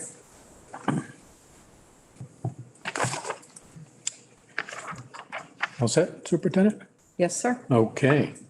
No other further questions to the superintendent? Thank you both, Cheryl and Dr. Neal. Teacher Advisory Council. Is Evan here? No, he's not. He's not here this evening. Okay. We did the student advisory. We'll go to subcommittee reports. Administrative review? Nothing at this time. Audit? You said January? Yeah. Okay. Budget? Nothing. Nothing? Collective bargaining? Nothing at this time. There was a webinar that was presented by the Massachusetts Association of School Committees last Friday. It was called a lunch break webinar. And it was the Massachusetts Association of School Committees presented it. The presenter was a lawyer that specializes in collective bargaining for schools. And she did it in an hour, and I think we're going to look for downloading that because all the information is in it. What's so reassuring, it's the second one that I participated in, and I don't know if anybody, the other members have done it too, but what's very reassuring is that what the suggestions that they tell us to do, we do. And it speaks to the work that Dr. Muir and Mrs. Duval and Mrs. Landry do to prepare for our collective bargaining sessions. So the work is already done at the administrative level, so we're prepared to start. So it was just check every time I thought Nancy does this or Cheryl does that or Sheila does that or we all do that, they all do that. So it was very reassuring that we're in very good shape. And our collective bargaining agreements are up, so we know starting in January, February, there'll be the planning sessions, then starting collective bargaining. So anything else on that webinar? Did you attend? Well, I saw it too. Yeah, I agree with what Dave said. It was kind of a rehash of what we already do. And, I think we do a pretty good job. And, when you were the chairman of the committee, it worked very well. I'm sure it will with Dave too. So. Yeah, all of us. And the good work around the administrators and the. Did you watch it too? No, I didn't see that. But the preparation is paramount for going into those type of perspectives. And I'm glad you are right on top of it. It's a credit to the central office administrative team that they do this already, so. Plant and facilities. Okay, are we planting facilities now or are we? Still, What are you building in the ground? Building and, we'll change that. Building and ground. Doesn't matter to me. Building is in. Point. Well, anyway. We all missed. The Plant and Facilities Subcommittee went over to the Ocam Center School on November 15th. We met with the Ocam Select Board and George Murray, the Plant and Facilities rep over there, along with Mr. Clark and Mrs. Worthington and Dr. Muir. And so we were looking at several conditions out there. There's a design problem on the roof in front of the building that causes ice to accumulate, and then it melts and slows and falls as he called them virtual icebergs. Custodial staff spends countless hours every snowstorm clearing that ice off the sidewalk. There's a crack across the gym floor all the way across. Mr. Clark thinks it's because of the slab has settled, and they're concerned that water could penetrate up from the underground through the slab and, and lift the flooring. So that's a problem they have to work on. There's already places where the floor is.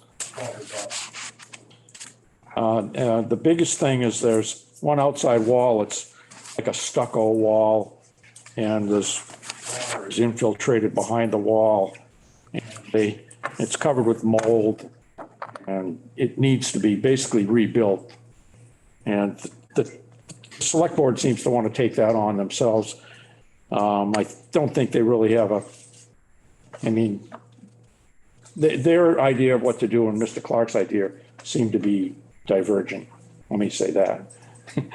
But anyway, that's a major problem, I think, that has to be addressed. It's actually, there's moisture coming in through the wall into the cafeteria or the gym. I can't remember. Gym. I think it's inside the gym. Yeah. So that's an issue that really has to be addressed. In the back of the building, there's the paved area where deliveries are made and where the handicapped students are dropped off. And that's buckled in some places depressed and others. Food deliveries are made there. And when they back into the door, the surface is so rough that stuff falls off the shelves in the van. And the last thing was the baseball field fence that needs to be, their footings need to be reset, but that's not a big deal.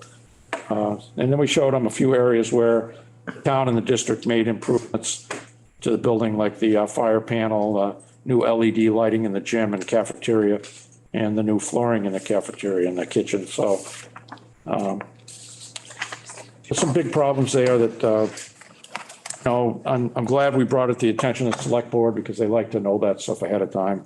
We don't want to be we don't want them to think we're pulling them fast one over them. They got to see it, they witnessed it. So I think it's a positive thing. And, they know something has to be done. So I think it's good. And that's all I have. Any questions, anything else for Walter? Good. Thank you. And thank you for keeping an eye and staying current with the administration in regards to the plant facilities or grounds and facilities, what's going on.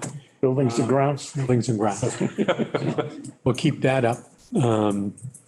And thank you for continuing the update on that because, again, over the years, we kicked the can down the road many, many years in some of these projects. Right, yeah. And the years. And I mean, personally, I think it's really important to meet with the select boards and the committee and let them actually see what needs to be done, because the last thing we want to do is spring it on them at town meeting, and say, all of a sudden we need money for this. So, and Cheryl Duvall and you and others, over the years with the capital plan, you really kick the tires to say what is doable, what is not, and then over time. Right. I know we've, postponed a lot of some of those tile things and other projects and react to them. We had to react, but if we can continue, it's absolutely amazing that even, you talk about, the Student Opportunity Act and everything else that happens for monies and things like that. And there isn't a lot of money at all for all these buildings,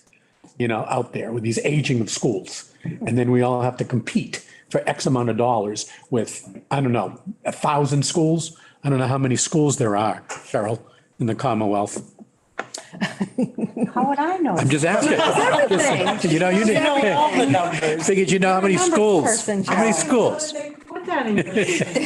Well, we're gonna find People today, aren't you? By the end of the meeting. So I really, really appreciate the efforts, not only from the administration, but Walter keeping an eye on that stuff because. No, I'm not doing anything that wasn't done before, but yeah, with just trying to follow in Ned's footsteps as best I can. I've got it.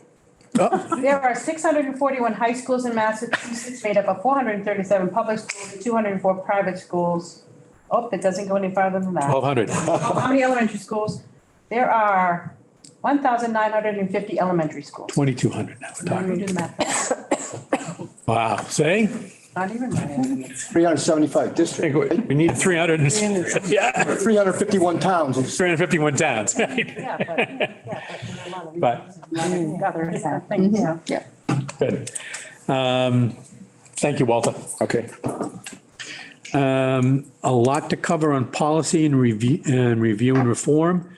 So I know that, Yep, Dr. Allen had asked me to give an overview of our meeting, and we packed a lot into a little amount, so I'm going to try to be, yeah, that would be great. I'll jump in if I've got something. That'd be great if you do the report first. That would be great. And then we'll do the other items. Okay. So on Monday, the 5th, the policy subcommittee met.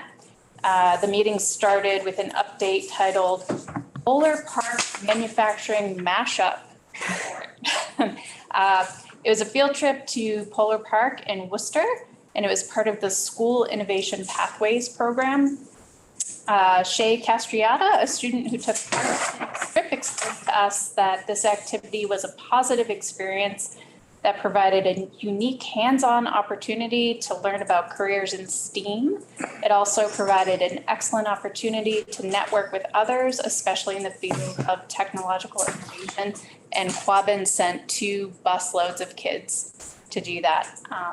So I guess it went really well. Next was an update on our student internship program.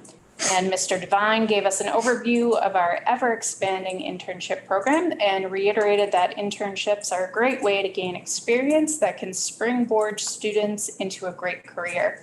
The opportunities we have today are much more broad than they ever were. 26 students participated in internships during the first trimester. The committee heard testimony from 4 students who have recently completed internships. The first student was Will Hood. He just finished interning for the East Quabbin Land Trust, and now he's about to embark on a second internship with Senator Ann Goldie's office. Will is interested in studying environmental law and found his internship to be a positive and rewarding experience. Amelia Stevenson just completed an internship working in the Ruggles Lane nurse's office and someday wants to be a pediatric nurse. She said she really appreciated the hands-on experience. Next, we had Skylar Rudinsky. And let's see, she just finished an internship with Dave Marsh. She gained valuable experience from observing his work and benefited from the real-time, in-depth descriptions of the procedures. And someday she'd like to be a physical therapist. Next, we had Aspen, and I don't know if I'm pronouncing this correctly, Qualis? Yep. Yes, that's okay. She interned in the music department with Miss Brown. She's a musician and was allowed to student teach at the elementary schools. And she said seeing the kids get excited about music was an extremely rewarding experience. So that was pretty cool. Then Mr. Devine gave the committee a PowerPoint presentation titled QRSD Development of Early College Designation. And feel free to jump in, Mr. Devine, if I missed something here. Quabbin is currently developing a plan to collaborate with specific colleges in order to receive an official designation as an early college district. He explained to the committee that there are a variety of significant academic benefits for kids who have the opportunity to take some college courses during their high school career. Perhaps most important is the fact that this designation provides state money to cover the cost of these courses, which makes this an equitable opportunity for our students who might otherwise not be able to afford college. This designation is a 2-year process, and so far out of the colleges that Mr. Devine has connected with, Worcester State, Quinn-Sigmund Community College, UMass Dartmouth, and Lowell are all willing to possibly partner with us. Others, we've contacted are at capacity, but we're nonetheless helpful in aiding our pursuit of this designation. So the committee was then given a PowerPoint presentation by Mr. Wyman and Ms. Muha that dove a little deeper into a statistical analysis of our MCAS scores, which I think we've touched on before. The results focused on the performance of different grade levels in math and science in our district versus the state averages. And overall, the data varied between the district's grades and subjects, but overall, compared to the state average, we are in the typical to average range. We discussed the different variables that may contribute to some of our lower scores. It was mentioned that if a small number of students, for whatever reason, scored poorly, that could have a significant impact on our averages. Chronic absenteeism spiked during COVID, but still remains a challenge for our district today. And I don't think that's relegated just to our district. I think that's kind of an overall thing. Chronic absenteeism is defined as 18 or more absences per year, which is about 10% here. Our highest average is in the high school, which during 2022 was at an astounding 39.9%. Shocks me every time I read it. So they had two different slides. One was observations they presented. Our MCAS scores are growing on par with the state. Achievement is down, but still on par with the state average. We have a need to accelerate learning or increase learning time to complete unfinished learning. Again, the whole chronic absenteeism. We continue to face challenges brought on by the pandemic. 12 different action items were identified as steps we can take to mitigate these challenges. Among these are the implementation of a new literacy curriculum, interventions in middle school, early college designation, piloting a new math curriculum, as well as several other proposals. The committee decided that this is an ongoing topic that we will continue to revisit. And at that point, it was approaching 7 o'clock and we had our next meeting. So I think we did decide that we will keep on top of this and just continue to see and watch the patterns. So that's pretty much in a nutshell, condensed. No, that's fantastic. And then also not only in our packet, but also in the drive is the outline of the early collegehood designation. You got the report on the MCAS perspective, as well as, I believe, the MCAS and accountability analysis as well. So. Yep, and I would encourage people to really take a look at that because it's really interesting stuff. Thank you for stepping in and helping us on that policy and review. And then if you'd like, we can go through, we're going to do each one of the, remove the policies. But I can take the lead on that if you'd like and put it up on the screen. You gotta look at this side. Sorry. Aside from the tenor of your voice, if I close my eyes, I would have thought Dick himself. That's not the main thing I want to say. You know, towards the end, we had a lot of discussion because we looked at both the MCAS scores and there was disappointment. It was sort of like, we saw our kids come in here, we see how they present themselves, et cetera. And sort of the feeling was, we're doing a lot of things well, but maybe these MCAS scores aren't reflecting it for some reason. And I thought about this later when we were discussing it, and there were a couple points that were brought up, but there are, like, to me, three things. Number one, and Sheila brought it up when we discussed it, that you really only need a couple people in a class to skew your results. I mean, and they can skew them, pretty wildly if their numbers are pretty low. But the other thing is marrying the amount of kids we had, the absentees. I mean, I was looking at saying, I don't even know how we could get MCAS scores with the amount of absences we had with some of these kids. Now, I don't know, once again, if we could compare that to the rest of the state, because who knows, maybe they have high absences too, I'm not sure. But if 1/3 of your kids or a quarter of your kids are like 18 days plus out of school, how can they do well in MCAS? I mean, it really, the more I looked at it, the more I thought, maybe we're actually doing surprisingly well despite that. And the third thing is, and not a lot of effort is given it, or thought is given into this, is some people just don't test well. I mean, they just don't. I mean, when I took my bar exam, there were people much smarter than me, put in a lot more time. They had worked in some law offices for a couple of years. And they failed. I passed and they failed. And it was like, it blew me away because I knew they were smarter. They just did not test well for whatever reasons. And so, and these are adults. So I'm thinking, maybe just some of our kids don't test well. That might be part of it. They may be A and B students, but they just don't reflect that on the MCAS. So, not that I took a great solace to say, oh, gee, I'm not going to look at our numbers, because I know they're helpful for us to gauge what we're doing. But I don't think they're as depressing, I guess, in a way as part of our conversation was. Any other comment? Yeah, just to his point about the chronic absenteeism, what happens is there's learning gaps created from that, and it's not just in this district, it's in a lot of districts. And I also think we have to take into account the effect of the pandemic. We're seeing, kids, 2 years behind where they should be.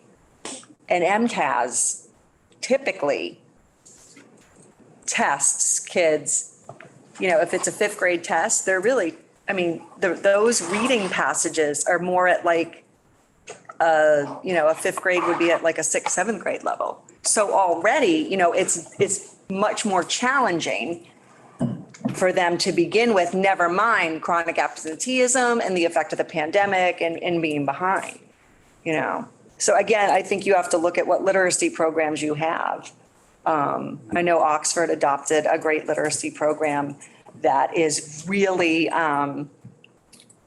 MCAS based, it's standards based. It's, it's the same type of wording that they use on the MCAS. It's the challenging texts, the rich texts in the MCAS. So, that might be worth something to look into, So we did just adopt a new, new literacy program, and I know Ms. Muha or Mr. Wyman would love to share information, and maybe at an upcoming meeting they can talk more in depth about that. But we are in the first year of implementation in all grade levels with that program, and I think from what I have heard from Colleen and Joe. It's going very well. Teachers, of course, are working very hard to learn it and to make good decisions about what components to use, but we're very, very pleased with it. And what grade does that go up to? I believe it's K through 10 or 12, Colleen? Oh, wow. Okay. We're using it K to 10. Okay. Yeah. Because I know a lot of programs will stop at 8. I know the one that we have in our district stops at 8. But yeah, that's wonderful that they're implementing that. And you might see an increase in scores down the road. Yes, we are hoping that is the case. Any other question? And I apologize that I didn't look to the left. And now we have several policies to take off the table. And I asked Dr. Muir if she could just put it up on the screen as we go, because it is policies and it's not a collective. There's a lot of them. And in case there's any other potential question, it makes sense to do each one individually, because that's what one of our main goals is, to deal with policies. And it would make sense just to quickly name it, identify it, and then take it off the table to go forward on that. Going to vote for each one of these separately? Yes. The first one is KF. KF is the community use of school facilities. It's coming off the table. So Is there a motion to take it off the table? So moved. Is there a second? Second. Second. Comments? I'd like to speak to it. So last month we voted on, I guess, the regulation aspect of this, the way I understood it. And I voted for it. I can't support this policy.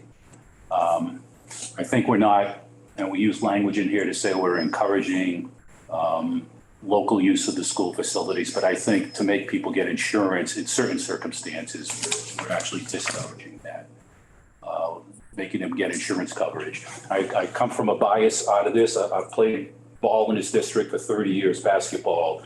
I have played with probably a graduate of 30 years of Quabbin students, many of whom have played ball, played with the parents of Quabbin students who have played basketball. We've had some young ladies who have played for a number of years playing basketball. There's never been a problem. I mean, I've played in every elementary school, I've played in the middle high school, and I'm talking sometimes 2 or 3 times a week. People respect our buildings. And I'm not gonna, and I know, past is not prologue, but there's never been an issue. People come in, I mean, we've played in Ruggles for 15 years, and I'm the one who signed up, who is the signator for that, except this year because I stopped playing.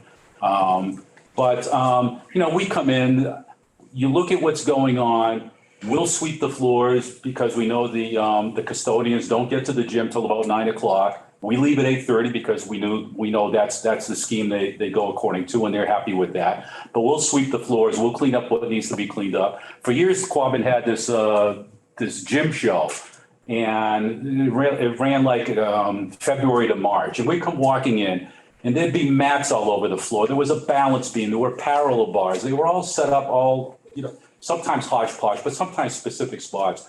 We would take those off the floor, play our game, and then we'd put them back almost exactly where they were placed. People respected the buildings. I'm not going to say we respect them like maybe a church, but the people who play here respect their buildings.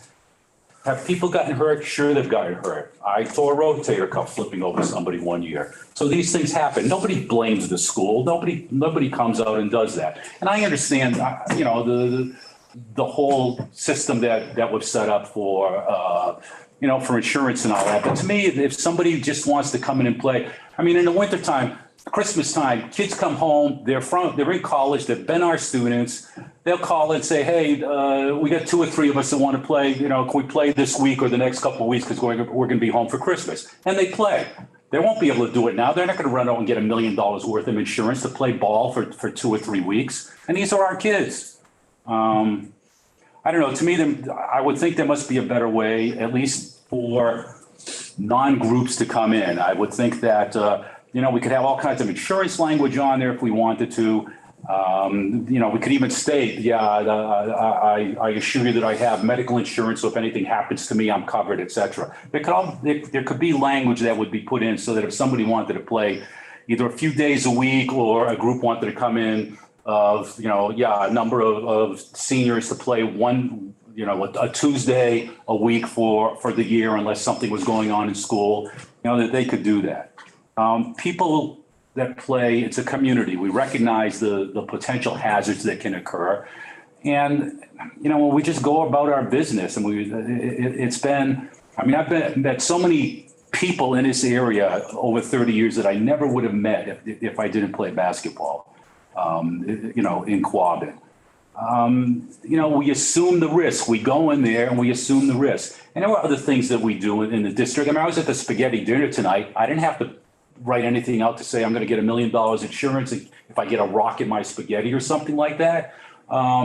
We have all our people coming to athletic events. I was, for 4 or 5 years, I was part of the senior group that used the gym prior to COVID, and I didn't have to take out any insurance. I just can't support it. I think I understand for specific groups to use it, the whole deal. I'm really good with that. But just to me, if somebody says, "Hey, let's go do a pickup game and go to the Ruggles or Braintree or any place," and they get permission from the principal or whomever to do it, I think they should be able to do it without getting $1 million worth of insurance. Yes. I actually agree with Lee. I mean, I voted for it last time too, only to go along with the group. But I think it's really discouraging utilization of our facilities. And I think when you present this, to the towns, it's kind of like, well, these facilities are to be utilized. I mean, we say, we're gonna use the facilities. We're gonna, encourage people to, exercise, do all this. And the $1 million thing just blew my mind. I mean, I don't know. It just seems like it's a little out there, And what would happen if a town is actually using, like I put on a road race every year. For 25 years, I put on a road race for the town library. Where does that fall into this process? That would be allowed. That would be allowed. I didn't see that though in really reading it was a little bit confusing to begin with. Is your road race for the library? Yeah. That was the regulation, but I think if you scroll down under eligibility, because this is the policy, the last item, the activities of other organizations when approved by the superintendent. I wonder, does that give the leeway to the superintendent? Well, with regard to what Mr. Wiggler just referenced, metropolitan civic, educational, social, and Right. religious organizations, activities, if a substantial portion of the members are residents of the town, I would say that the road race would fall into that category.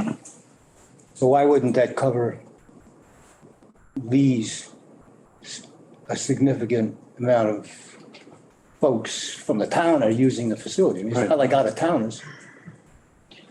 Go ahead. So, I mean, like, and I said, I agreed with it as well, and I went home and I thought about it, and I understand I'll do whatever you want, but I have to agree with Lee too. What if there's townspeople that want to have, we've had volleyball leagues before in New Braintree where we've gone in and played.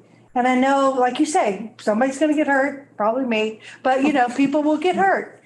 And I hate to see them not be, I mean, we don't have many buildings in town to be able to do things like that. But you'd want to have that potential opportunity. Yeah. Like you used to with the volleyball, and you would sign a waiver. It's just a town thing. I mean, it's not an entity or an organization. It's probably, 20 people that live in town that, had gone in to play volleyball. What was the genesis of this? Well, it's a liability. Cheryl can speak to this. It's a liability for our district. I mean, we're taking a risk, a financial risk. If something happens in one of our buildings and there's no insurance coverage, I mean. Because there wouldn't be insurance coverage. Right. Mr. Wolmanen spoke of the spaghetti supper. The spaghetti supper is a co-op event. Somebody comes in and trips on the way in, or they get sick from the food, our insurance policies will cover the district for anything that happens like that.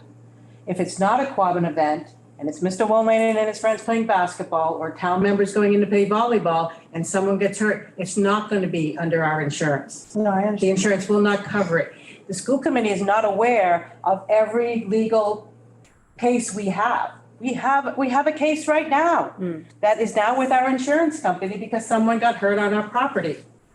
We're covered for this case. We will not be covered. Mr. Wolmanen fell in the basketball hook, he may not sue us. Someone else may, and we will not be covered. We do not have the money in our coffers to pay $1 million or more liability policy for someone getting substantially hurt. But if. And you can't sign, you're a lawyer, you can't sign away a form that says, I won't sue you. That's not gonna cover us in court. Yeah, but Cheryl, the thing is, the spaghetti suppers or an eighth grade event to raise money for the eighth grade trip if it was on our campus someplace. The standard of care that we have when we invite people in is much higher than a standard of care to say, yeah, you sign this, you're taking a chance to use the gym. Basketball could be inherently dangerous. If you fall and trip or do whatever, it's on you. And if somebody signs that, once again, I'm not saying it's impossible or it totally covers us, but in the scheme of what goes on, I'm just speaking that, and I understand the whole insurance thing, obviously, but I mean. That's the main purpose. I understand the main. The number one purpose of this policy was the risk. Part of my job in this role is to be the risk officer for the district. And if I was. This is a risk. And if I was your legal advisor, I would say, right on, you're doing the right thing. But I'm sitting here as a member of a community who's taking part in community stuff and seeing that that's going to get wiped out. And so from me as a school committee member sitting here, I have a problem with that. And I know you mentioned. And then if we do, excuse me. Go ahead. If the school committee decides not to have an insurance policy for groups from the town, and it agrees to allow businesses to operate their business within our schools, and they don't have insurance coverage either, I can't even imagine that happening, honestly. We have people who run their businesses in our buildings. They pay the fee, which is a significantly less fee than if they needed to rent a storefront. Or why aren't they having these businesses in their own home? Because their homeowner's policy would not cover them, and they would need to get a business insurance policy. And then, and I understand what you're saying, and we're being gracious with that, having people run a business, but why don't they have a storefront? I mean, if they're running their business in our school. The policy, I can't scroll down from here, Dr. Oh, Muir, but sure. this policy that's been on the table for. No, I know. Allows that. But it allowed that with insurance coverage. Right. If you're going to say a group that wants to play volleyball doesn't need to have any coverage, and if somebody wants to sue the district, go ahead. But someone's running a business in our school, why do they need to have some insurance coverage? But a business is a whole, I don't know which business we're talking. They're a member of the community up on the very top of this policy. They're a member of the community, just like the volleyball club is. They're doing this day to day, aren't they? Or however they set up their business. Regularly. I mean, it's a different situation. Mr. Wiggler? Yeah, one of the issues I couldn't see the difference between Lee and his folks playing basketball in the gym and people utilizing the track to walk or run around. I couldn't see the difference in that as to why they wouldn't also need $1 million insurance. Why? Somebody tried to explain it, but I don't think I ever really got an answer. I don't think it was really clear. So I guess I'm wondering the difference. I don't think there is a difference. I thought I asked, and I thought we have signs that say that you're not supposed to be on our track, but there's also, I know there's a sign at the Ruggles Lane playground. Because those things can all happen. Oh, kids Then can't. perhaps we should, these aren't our buildings. Those elementary schools are not our buildings. Perhaps we talk with the town. And any event that is not school related falls under the town's insurance policy. They're not our buildings. We're the tenant of the building. Well, we do They have the also middle have high insurance, school. they have insurance policies on the building. We do have the middle high school building. That is Yes, our that is our responsibility. And, responsibility. you know, if it's the committee's will that the district takes this risk, you are the policy makers in this district. We believe that the fiscally responsible thing to do is to ensure that people using our buildings and to the degree that we can, our grounds, are covered by insurance. If that's, you know, again, if that's not the will of the committee, we will certainly bring forth a change in the policy. So, Walter? My heart is with Lee. I think in a way, it's contradictory to say that we welcome community groups, but at the same time, you welcome as long as you pay, you know, for this insurance policy. However, like in Lee's case where he got hurt, his insurance company could have turned around and tried to recover that money from the school. You know, am I wrong about that? I mean, insurance companies often do that. They'll look to the deep pockets, you might say. So I think, and I know I'm on I play a bunch of old timers softballs in Worcester, and the city of Worcester makes us have a $2 million policy.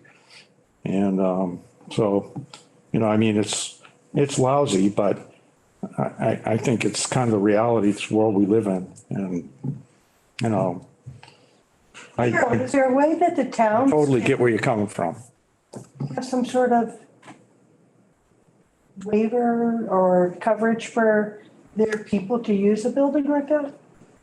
The towns have insurance on their buildings. They are their buildings. It would be like if you were the homeowner renting to Dave.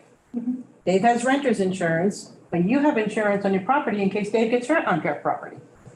So they have insurance coverage over the elementary school? What it covers, I don't know. Dave? Hypothetically, we talked about the floor in the gym at Oakham.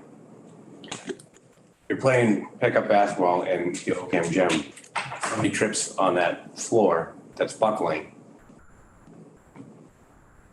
We played in the summer in Ocam.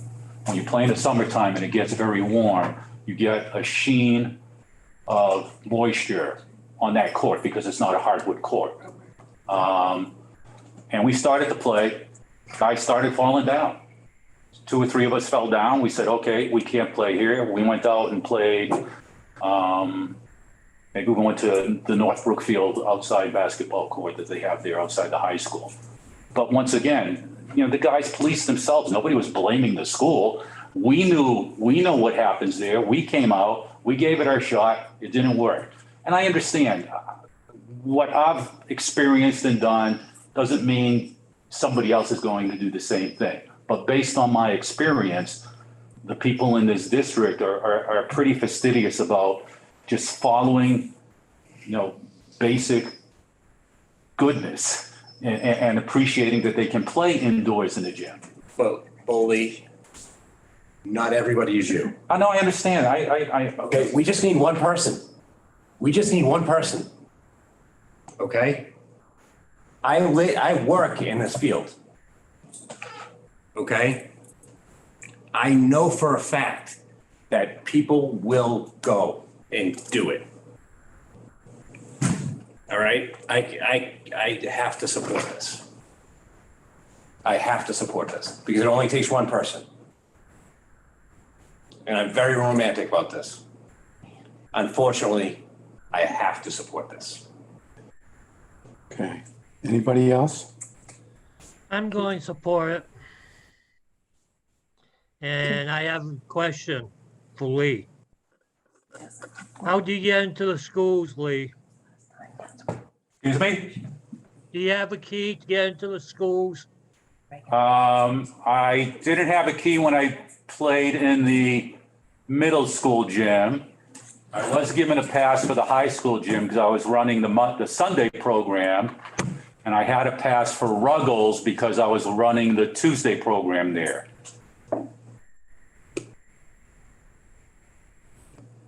Just for kids, right? Or for outside people? No, for Quabbin adults. Actually, for Ruggles, it was almost all Barry people. I know the Ocam people, it was mainly Ocam people, but a lot of other people went there, and there were a couple guys that had the key there. In fact, I think Duncan Stewart was the one that started, 30 years ago, kind of the running the ball at Ocam. Yeah, but if you don't, can the average citizen go in and play ball? Could somebody walk in that we didn't know? No. Is that your question? If a Barry citizen wanted to walk in, go play ball, could he go in? If we needed a person and somebody walked in and they were from, Quabbin, we'd probably let them play. But pretty much we had our numbers, and there were people who inquired over the years, almost every year, and we just said, no, we have enough people. We don't need anybody else. And the thing is with, like at Ruggles, it's a small court. And so we never play 5-on-5 because it'd be too crowded. We play 4-on-4.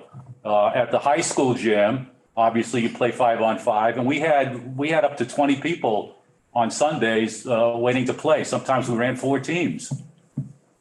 It's not as, there were a lot more people 10, 15, 20 years ago. It really is, aside from the group at Ruggles, aside from the only other people I know are like when the kids come home for Christmas holiday, they'll try and do a run a couple times. But aside from that, the guys that have been playing at Ruggles is the only group I know.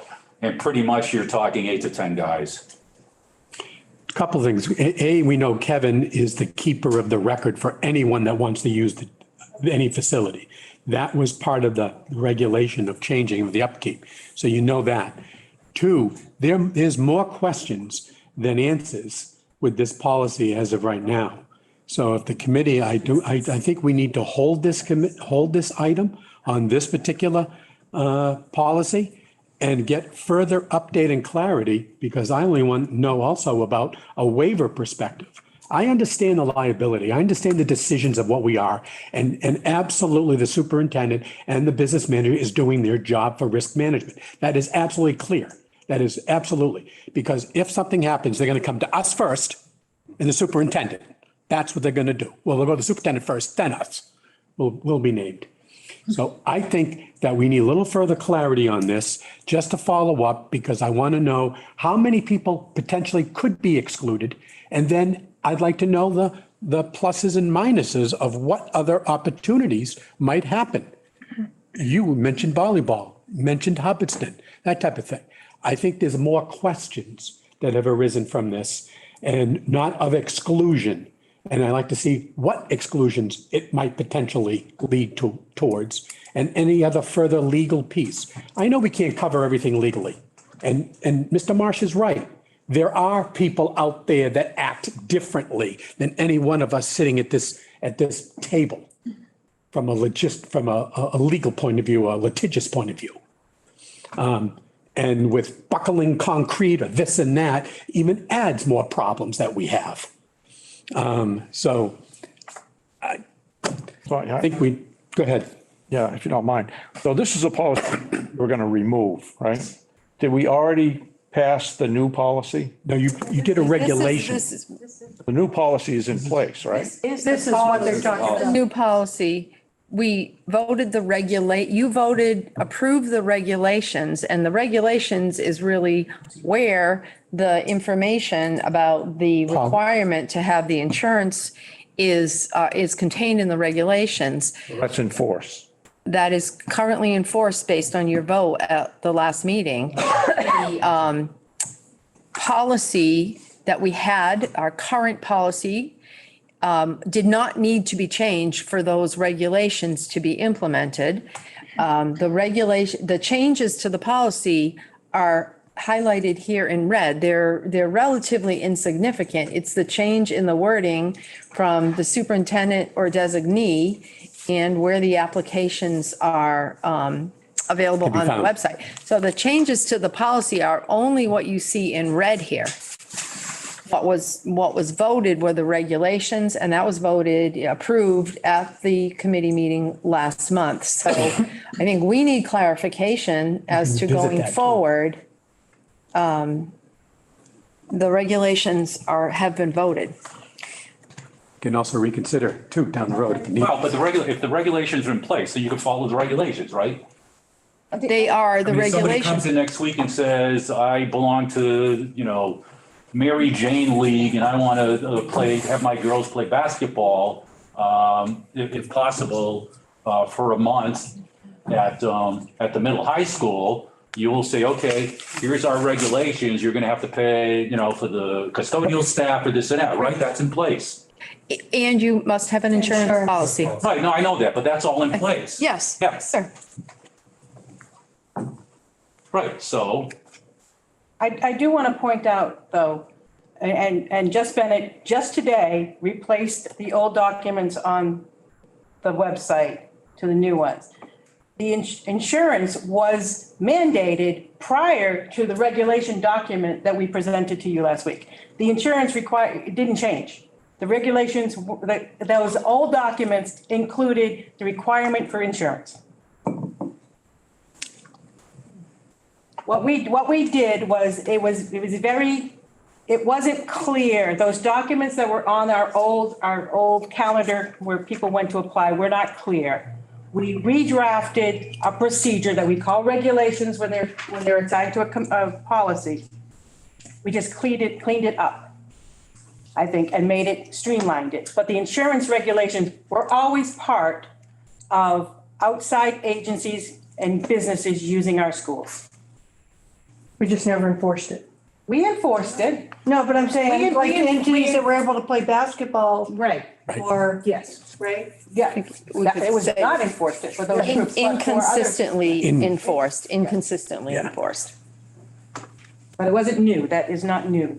I remember probably 15 years ago for youth baseball, we had to provide that policy. So yes, I do know that policy was enforced in Hubbardston anyway for outside groups. It wasn't to new. utilize, yeah. But we did provide and, baseball had that So I'm still, I guess, a little fuzzy on this, okay? So the bottom line is the town's responsible for the physical facility of the school, right? I use for my road race, the school, 4 hours a year, okay? Mostly outside the school, really not inside, outside the school, right? Do I have to get a $1 million policy? Can I ask questions? Yes. Who is supporting that road race? I thought it was the library. It's the town library, The right? town library. Right. A town department can use their town school. You're different than the volleyball or the basketball group. That's a town department, municipal department using a municipal building. So you No. fall under town insurance? No, it's just like Under the them town holding a insurance. town meeting in our school. It's their building. They have insurance to use their own building. You don't need to have that for us. So if somebody fell in a town meeting, it would come under town insurance? Yeah. Well, we probably would be sued as well. would be named Yes. named in the Yeah, we suit, probably but would be let's face it, American suit. Yeah. I think the one thing that occurred to me as we were discussing the OCAM gym floor is, we discussed the repairs that are needed in the OCAM gym floor, but the responsibility to repair those things that could cause a safety risk in some cases is not always within our control. Right. And so that is another, in a way, liability that we're thinking about. Of course, we would close the gym if we felt it was unsafe. But there are situations that, we try to work with the towns to get these things repaired. And sometimes it's not always within their means to do that repair. Are the playgrounds in the elementary schools open for public use? Not during school hours or? Not are during open? school hours, not during school hours, but After school. We're still there. And where those are the would the? People there all the time. Liability fall on the As people town. try to walk the track when we're in school and someone goes out and says you can't be here in school during school hours. Gotcha. People do use like the playgrounds after hours. Yes, they do, So all the time. is that okay or not? I'm confused again. Must be Is that a me. town, is that a town issue or a school issue? Well, according to Cheryl, it'd probably be a town issue, right? Right? That's what I would say. Because it's on a town Town property. property. That's what I think. I don't know. Again, I think there's too many questions that now come up on this. I have a question. We're voting on, all KF tonight is voting on two minor language changes for a policy that's already in place. A regulation, Right, the regulations a are. procedure. Think of it as a procedure. So is anything stopping us from approving the two language changes tonight? Well, you can certainly do that, but remember, I think you still have the flexibility in the eligibility piece, and you can always revisit. And maybe that's a proviso here. You revisit the procedure, the regulation. I understand that, but can we move on this tonight? If there's only those type of changes, and that's been on the table for the past couple of months, we can vote that item, yes. Okay, and then we can, in the policy review and reform subcommittee, you can revisit the regulations. Can you make changes to those at that time, once you've already voted on them? It's, yes, the answer is yes, because it's a regulation. Here's the policy outlining it, still giving this, the eligibility piece and everything else. And then you have the other part, and then you can still make changes to your procedure. But tonight, there's no changes on the eligibility part. It's just a matter of changing the language and very insignificant change. So, feel comfortable for the vote on this piece? I don't have a problem moving it forward and then go back to policy and review. Revisit and look to see what other opportunities can happen, not happen, and have a little more thorough, in-depth look at this. And I think at this point, Dr. Allen would say, could we put that on the agenda for our next meeting? Which is February. Which is February. So let's do that then. Item KF, we've already had the motion and seconded. Any other further discussion? Roll call, please. Mr. Marsh? Yes. Mr. Deschamps? Yes. Mr. Willannon? No. Mr. Kelly? Mr. Kelly? I can't hear Can't you. hear you. Muted. You're muted. There we go. Yes. Ms. Garvey? Yes. Mrs. Chamberlain? Yes. Ms. Cormier? Yes. Mr. McDonald? Yes. Mr. Wiggler? Abstain. Mrs. Thompson? I'm going to abstain as well. Mr. Nutter? Yes. Mr. Chairman? Yes, Okay. with the proviso that we look at the regulation in regards to the procedure of rental use. I think the others will go much smoother. JB, we'll bring that up. You probably have that in your folder too. That's the equal educational opportunities. Again, there were changes. We've had that on the table. Is there a motion to take off the table?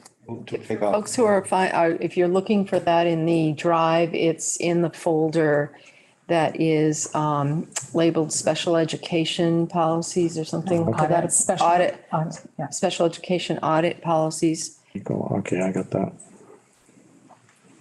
So who, Have you? I said, who? you moved it, so Dave, and seconded by Deb? Any discussion on that particular policy? Update? The changes in red that were, The changes are highlighted there in red on the left in the box at the top.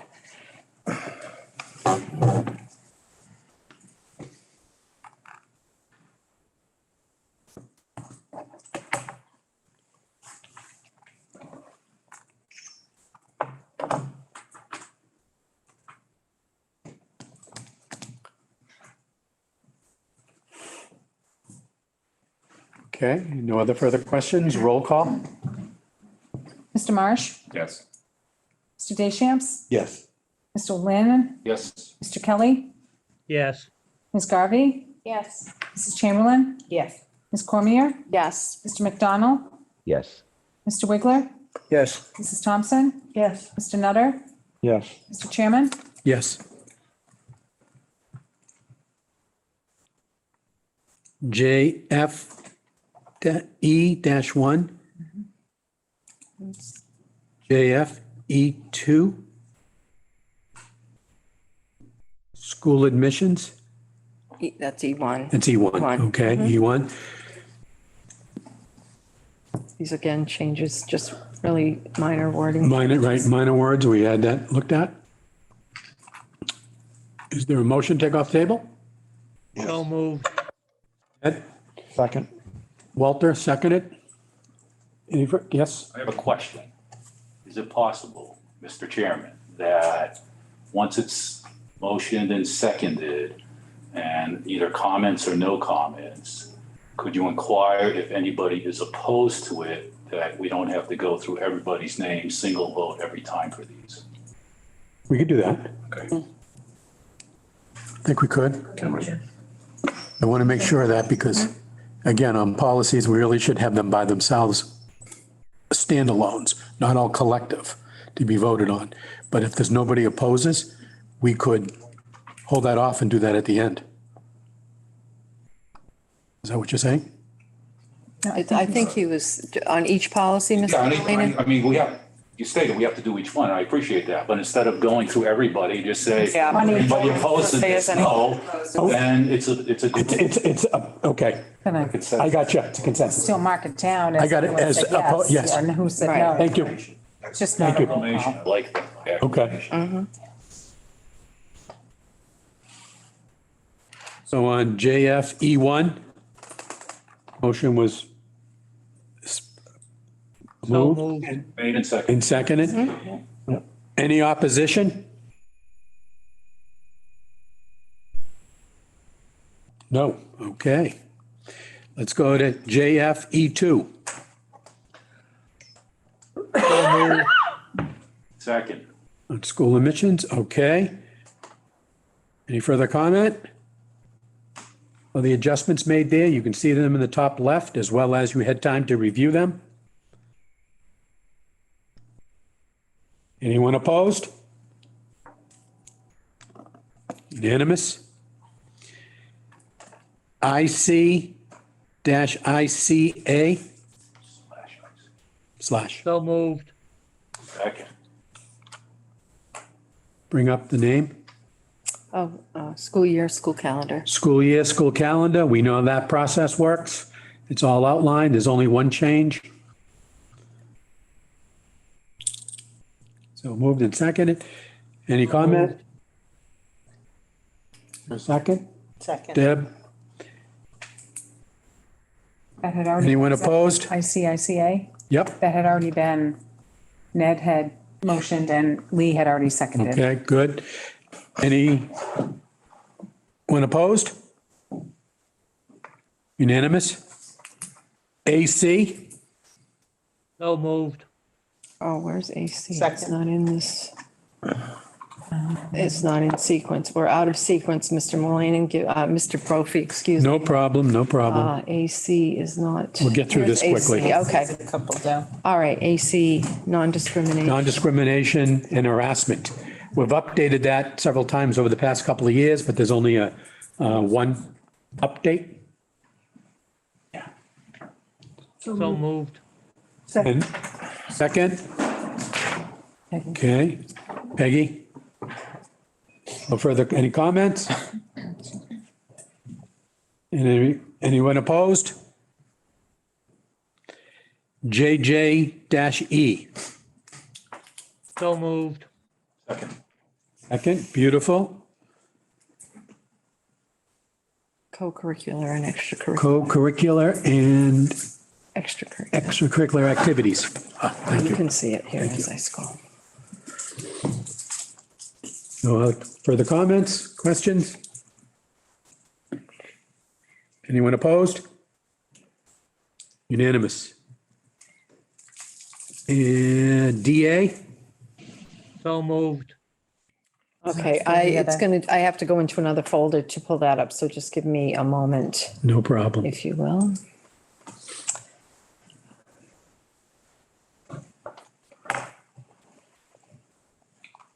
DA, that was a haircut in the 50s. I was too young for it. Oh, you were too young. Flat tops, flat tops. Here we go. There's. Fiscal management goals Oh, the duck's ass. So moved. Second. and seconded, good. Any questions? Seeing and hearing none. Any opposition? DB, So moved. Dave, and second, Ned. annual budget. So moved. Okay, and any questions? No, Go down DB. one. See what I mean? That's gonna replace. Oh, this is the one, okay. Okay. Yeah. So you got DB, Regional school annual. Regional School District Annual Budget. So moved. Same, okay. Any opposition? DB1, DB1R. Yeah, I don't DBC. think. DB1R. DB1R. Oh, okay. Thank you, Lee. Yep. I know this is a lot of work. All right. Budget apportionment of expenses for regional schools. So moved. Second. Deb, second. Let's see. Any opposition? Unanimous. DBC. So moved. Second. Dave Marsh, seconded. I was pretty close though. Budget deadlines and schedules. So moved. Any comments? No? Unanimous? Anybody opposed? Okay, Yeah. Oh, gosh. next, Yeah, I will. Thank you. DBG. DBD. DBD. So moved. Second. Budget planning. The policy. Questions? No? Any opposition? None. DBG. So moved. Second. Dave seconded. Marsh? Ned moved it. Any questions? Any opposition? Unanimous. DBJ, So moved. Regional School District Budget Transfer Authority. Second. Questions? Any opposition? Unanimous. DEC. Federal funds supplement, not supplant. So moved. Second. And comments? Any opposition? Unanimous. DGA. Regional School District Authorized Signatures. So moved. Second. Questions? Any opposition? Unanimous. DH. So moved. Regional School District Bonded Employees and Officers. With the updates, second and Deb. Any questions? Any opposition? Anyone opposed? Unanimous. DI. Fiscal accounting and, what? So moved. Fiscal accounting and reporting? Second, Okay. awake.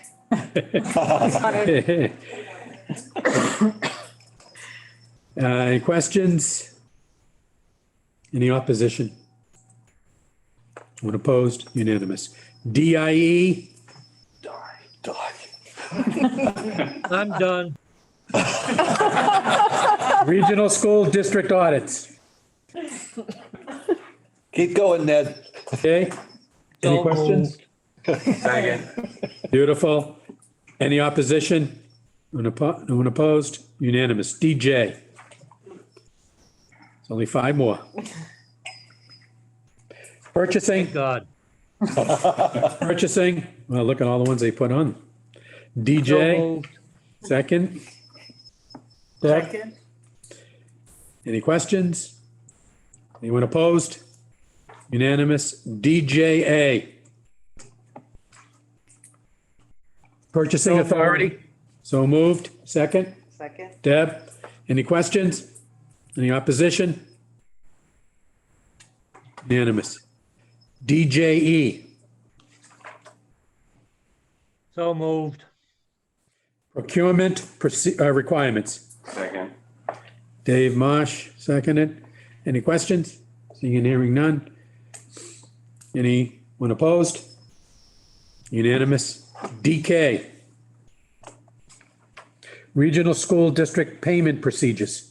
So moved. Second. Marsh, seconded. Mr. Marsh, any questions? Any opposition? Unanimous. Last one, DKC. So moved. Expense reimbursements. Second. Second, Mr. Marsh. Any questions? Seeing and hearing none. Any opposed? Unanimous. Okay. Now we'll take it, since we recorded it that way, do we need a vote at the end? Or are we okay with this? We're okay. Good. Okay. So they're all approved, all approved. And KF to go back to policy and review to review the procedures on the regulations. So, thank you. Student services. Well, you had Kristen's report. We did meet with Greg Devine tonight and talked in length about the post-grad program in New Braintree. Now I'm like. Uh, We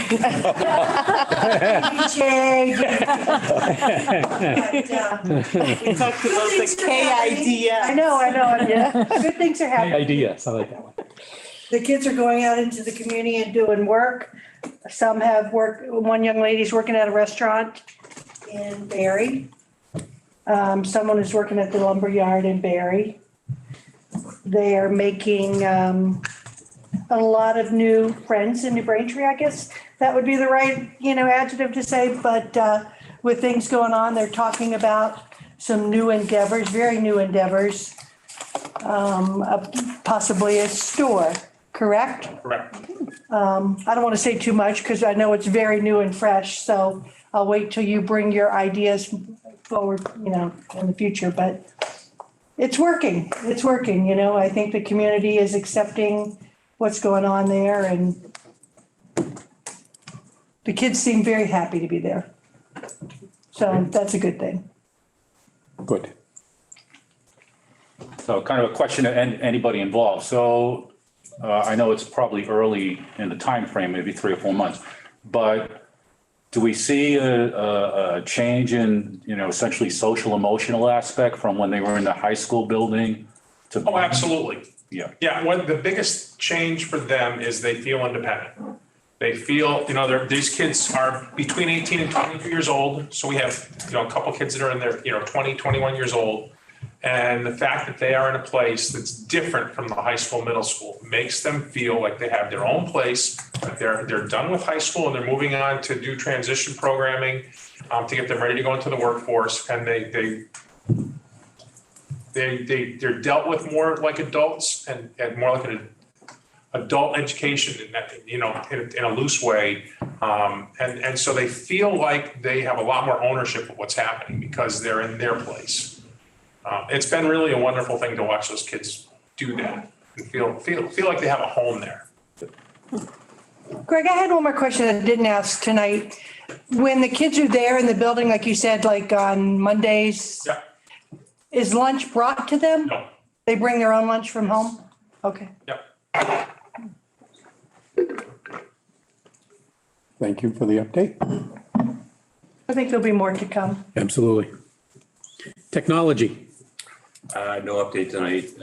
Hopefully we'll have a website update for the January meeting. Okay. Ad hoc school district configuration. Still trying to negotiate a day where we could go to the. We did set I one. sent out that email. Monday? It's Monday. That's Monday. I didn't get the email for some reason. Did you get the agenda for the school committee meeting? Because I sent them both at the same time. Okay. I don't have my cell phone with me. It was Monday at- upgraded. Monday It's at upgraded, noon. so maybe I might do that again. Okay. It's Monday Let at us know noon, if that doesn't starting at work for you, OCAM. Lee. If it doesn't, we What can day is it? schedule. Next Monday? Monday at noon. The 12th. At noon, starting in OCAM, and then you'll move to New Braintree. Okay. It's probably in the driveway. Oh, you don't have. I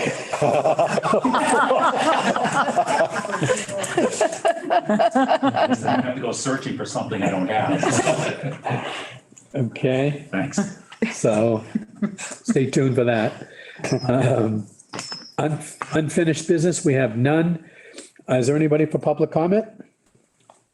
I believe so, but, no. And school committee concerns? Me? Not a concern, just briefly, I was at the spaghetti supper put on by the Roxy people, and it was a mob scene. The parking lot was full, the overflow lot near the football field was full. I probably stood in line for 20, 25 minutes, and I was in the short line. The cadets were all there. They were great. They were helping people. I mean, they were going overboard. Do you want some Kool-Aid? Do you want some this? Do you want some that? Bringing napkins out to there was a family there and it was obvious the kid needed more than one napkin.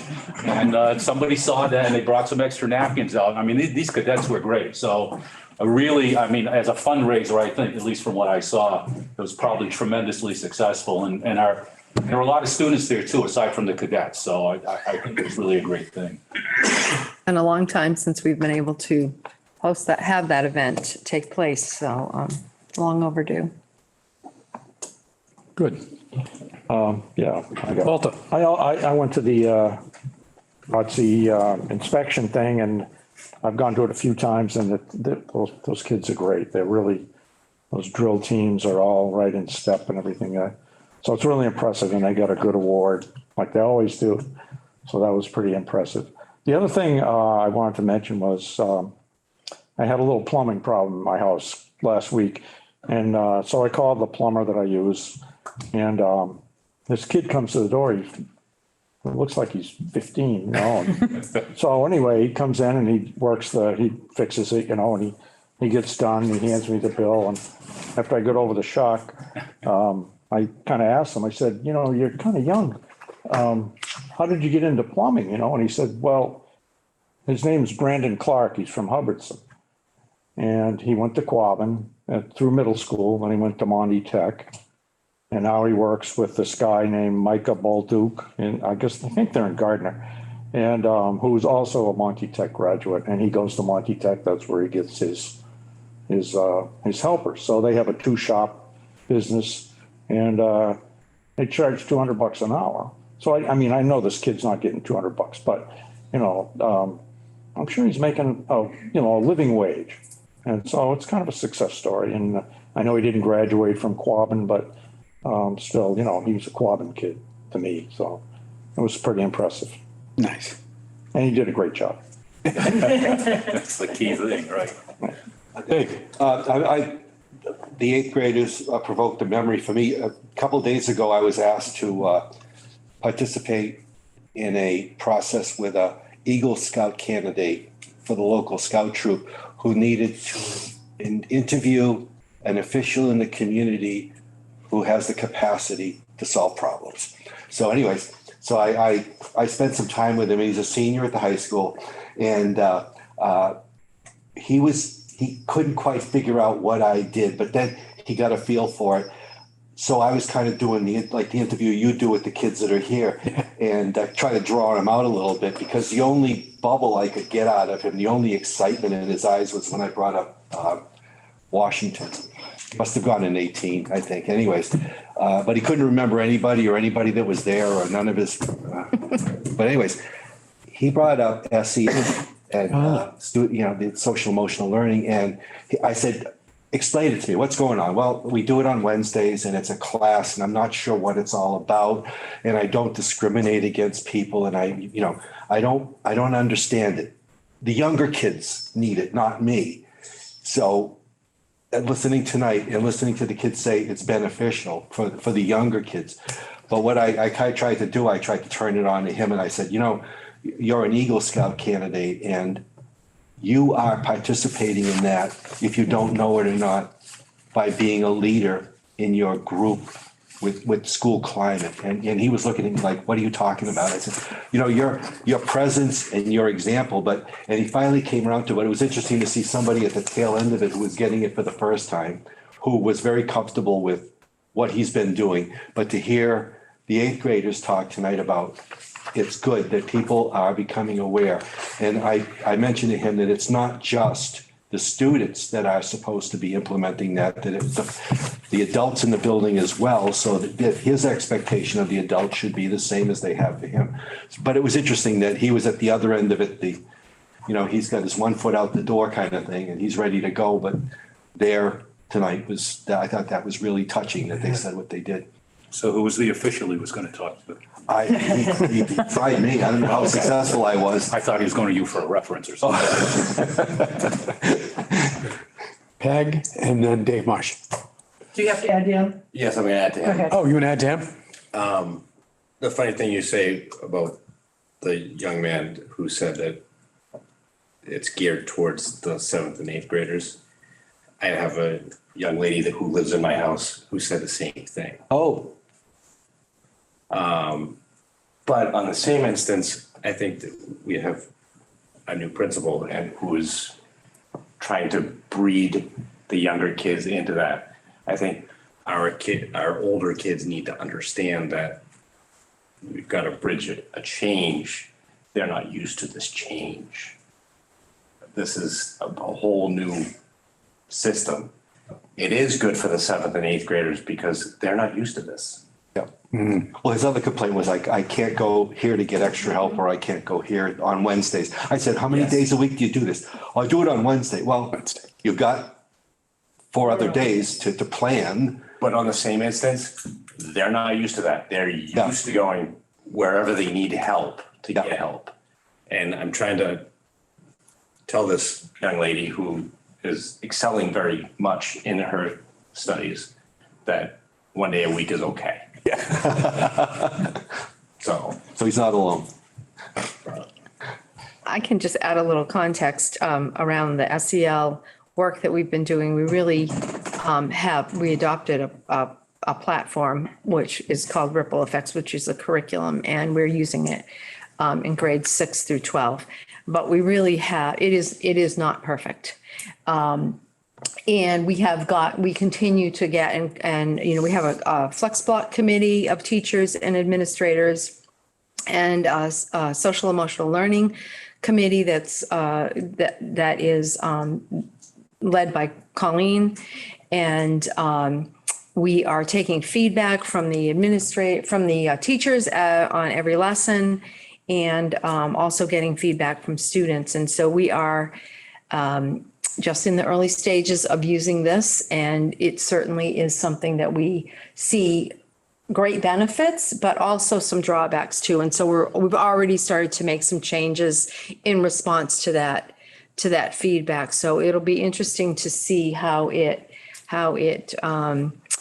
plays out over the course of the year. But I do think our upperclassmen has been most challenging for them for all the reasons that you mentioned. Just what they've gotten used to in their 4 years of high school has dramatically changed in their eyes. And so that's not unexpected. But they're the ones that need it. They certainly do. Peg. They're the ones that need it. Absolutely. Peg? No, I just wanted to get a shout out to the staff at the Ocam Center School and the New Braintree Ocam kids. I mean, I attended a Veterans Day program and it was amazing. I mean, people were crying, with the kids. They were so thankful to all of those veterans. And I was shocked how many were there. And I sat in the foyer as each kid from the 5th grade, I think, Mrs. Noah's class, and they came up and brought them down like royalty to a classroom before the program. And they were nervous wrecks. I mean, am I doing it okay? I mean, I was shocked at how they wanted to be perfect. And every class said a thank you to those veterans. The whole front of the stage was full. I was shocked. And all the kids were great. It's nice to say good things about all the kids being great. And so the staff deserves this shout out because it took a lot of work to make them each do all those individual things. Yeah. It was amazing. And then they went back to their classrooms. Thank you, Peggy, because we are the foundation of what middle school and high school kids are doing. So it's nice to be appreciated for all the hard work that the elementary schools do. Thank you, Peggy. And I'm sure they did in the other, I got to see Ocam. Right. But it was really, really nice. Good. Any other school committee members? Yes. Just really quick, I want to thank all of the teachers and administrators and staff for all their hard work that they do each and every day with the students of Quabbin. And especially during this time, Thanksgiving to Christmas break is a very challenging time for teachers especially. So I just want to wish everybody happy holidays, and hopefully the teachers can rest and recharge over their break. Good. It's nice to end on a happy note. Absolutely. There's request for executive session is none. Is there a motion to adjourn? Sure. And seconded? Good evening. And just